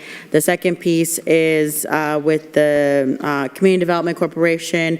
The official steering committee was launched. So if folks would like to join that effort and want to see revitalization in Northwest Aurora and the prioritization of community voice, small business owners, and nonprofits, all that make up the area, please let me know. Also, Mayor Pro Tem Coombs and I are on the resolution to rename our Central Library. Or to add, I guess, to honor Edna Wilson Mosley, who was the first African-American city council member. Make sure it's on the screen. And there are public comment sessions that's happening this Saturday, August 15th in person, and then again, a virtual option on August 25th. I do want to note, because it just does not sit well in my soul, that last conversation around data centers. And this is something that I will hold myself to, and what I ask my peers on this dais, that if you are going to present an accusation, that person is allowed to defend themselves, and particularly if it is male leadership who is not presenting any facts. That was just unjust and rubs me the wrong way as a woman of color on this dais, that there was not an opportunity for Councilmember Wiles, and I have no idea what she believes in this, but it's just my feelings, and really what we should hold ourselves to is do better. Councilmember Wiles. So first of all, I wanted to honor the life of Arthur Williams, who was hit and killed by a hit-and-run driver earlier this month. Police are still looking for the person who hit him, and so all of the information is on the APD website and on their social media page. Please, let's keep an eye out for this car. This family deserves justice, and they also deserve a sense of closure, knowing that the person who left their family member on the side of the road will be held accountable. So if you saw anything, please say something. There, I believe, is a reward. I don't think there should need to be a reward to do the right thing, but hey, if it gets you to turn in the information you need, please do so. I also want to thank the Reserve community who hosted me for their town hall. Ironically, they're right next to the data center that will be built in their neighborhood, so I hear their concerns, and I hope they know that I intend to honor my campaign promises to continue to advocate for them. Also, August 22nd, Nelson Holland is doing a Highline Canal cleanup. I hope to see everybody out there. It's a great time cleaning up our parks and our canal trails. And then obviously, I wouldn't be me if I didn't mention Special Olympics. They need volunteers. The State Classic is also August 22nd. Softball is August 23rd. And then there's the plane pull on August 29th. So please sign up to volunteer and help them out, especially since now they are officially Aurora community members. Thank you. Councilmember Medina. Thank you, sir. I was at the Colorado Black History exhibit, traveling exhibit over at the Aurora History Museum, where I was able to get a proclamation for Reuben Sims Jr., the first African-American firefighter for the city of Aurora. I had my town hall as well, where we talked more about the ADA compliances around the city, what they're trying to do to start to comply with that, and also talked about what's happening here at council chambers. Also went to the Del Mar Park Community Picnic, was able to talk to constituents about issues and concerns, and have a little reprieve from the heat. Thank you. Councilmember Hancock.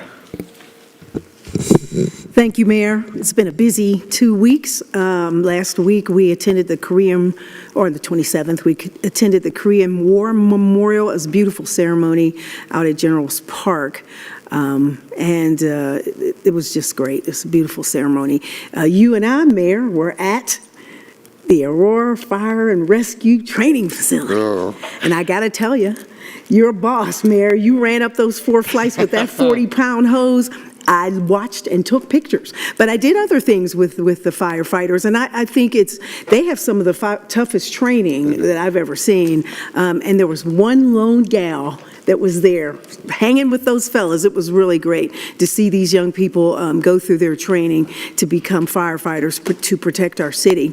I also attended the opening reception at the Aurora History Museum, and one thing to note, I did personally know Reuben Sims back when in our military days. My husband and myself, we all were together back in the day, and it was great to see his son Jamie and his family attend that and hear the proclamation by Councilmember Medina.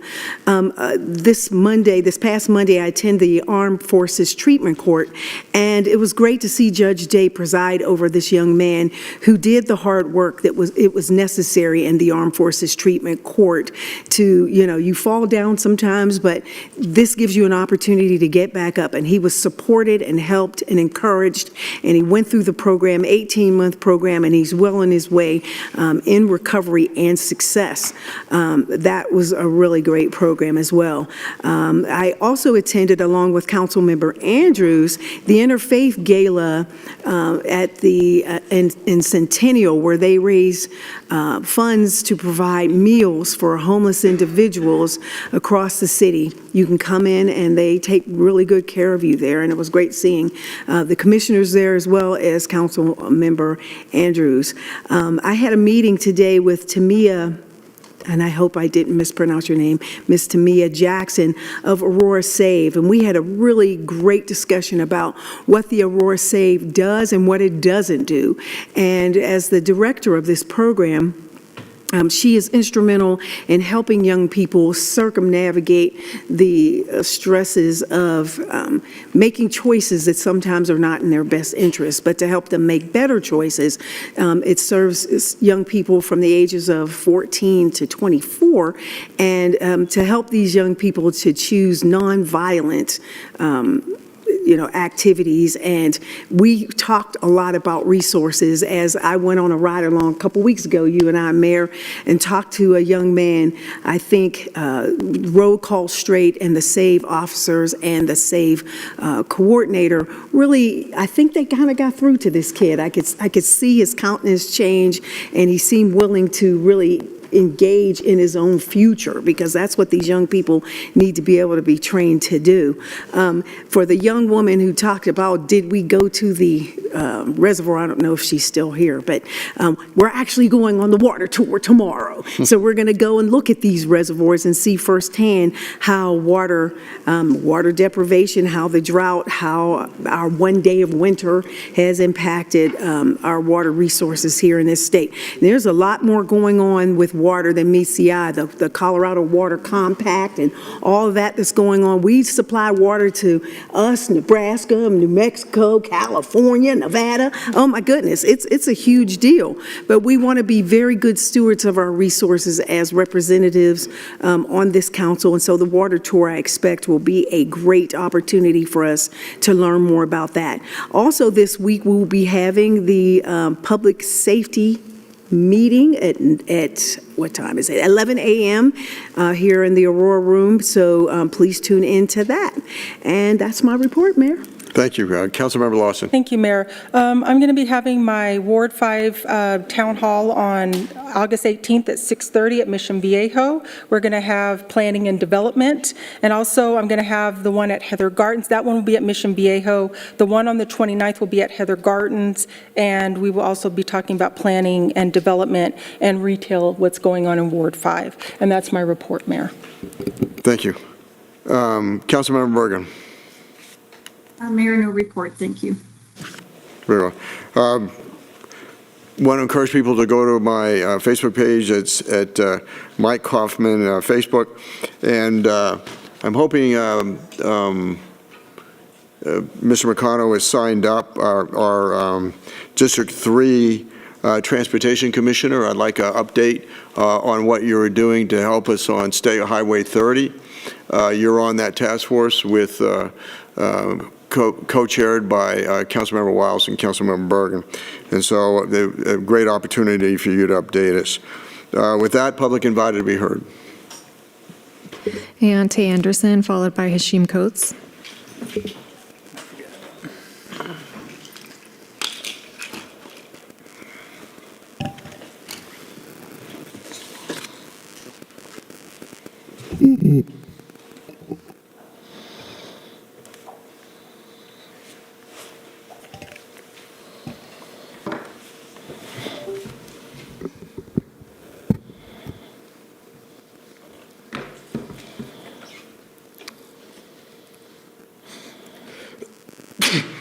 Excuse me. Mayor Kaufman, you threatened to have me removed. You know I don't like a challenge. So now I double dog dare you to do it. Because now for the next 3 minutes, we're going to hear what it sounds like to be Mike Kaufman.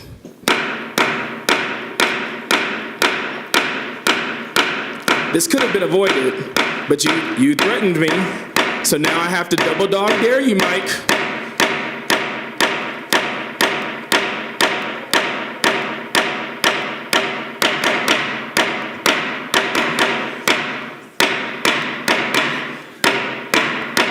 Now is the Aurora City Council drum line.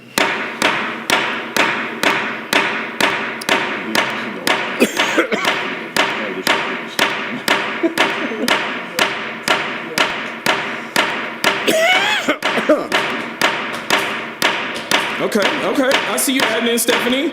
This is the one time Stephanie and I agree.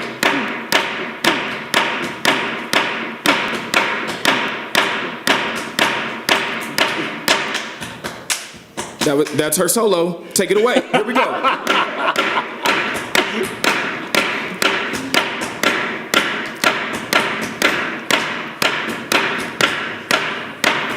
We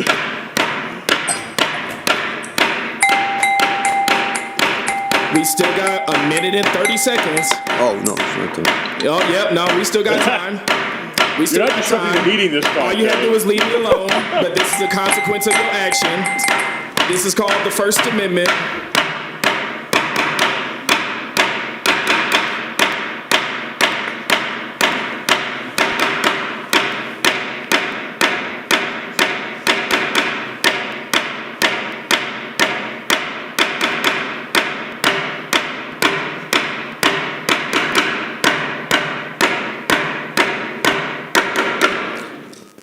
There's still 50 seconds left.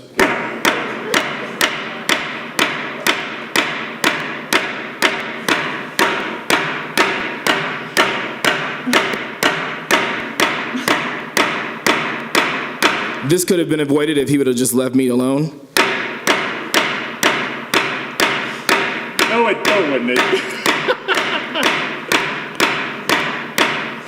20 seconds left still, Mike. You're just having fun with it now.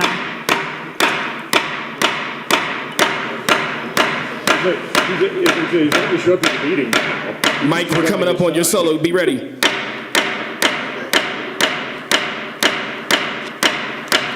It's almost there, Mike.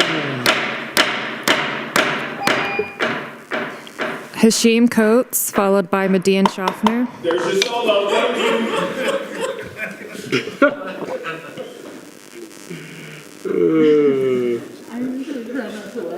Thank you. I can't. I just can't.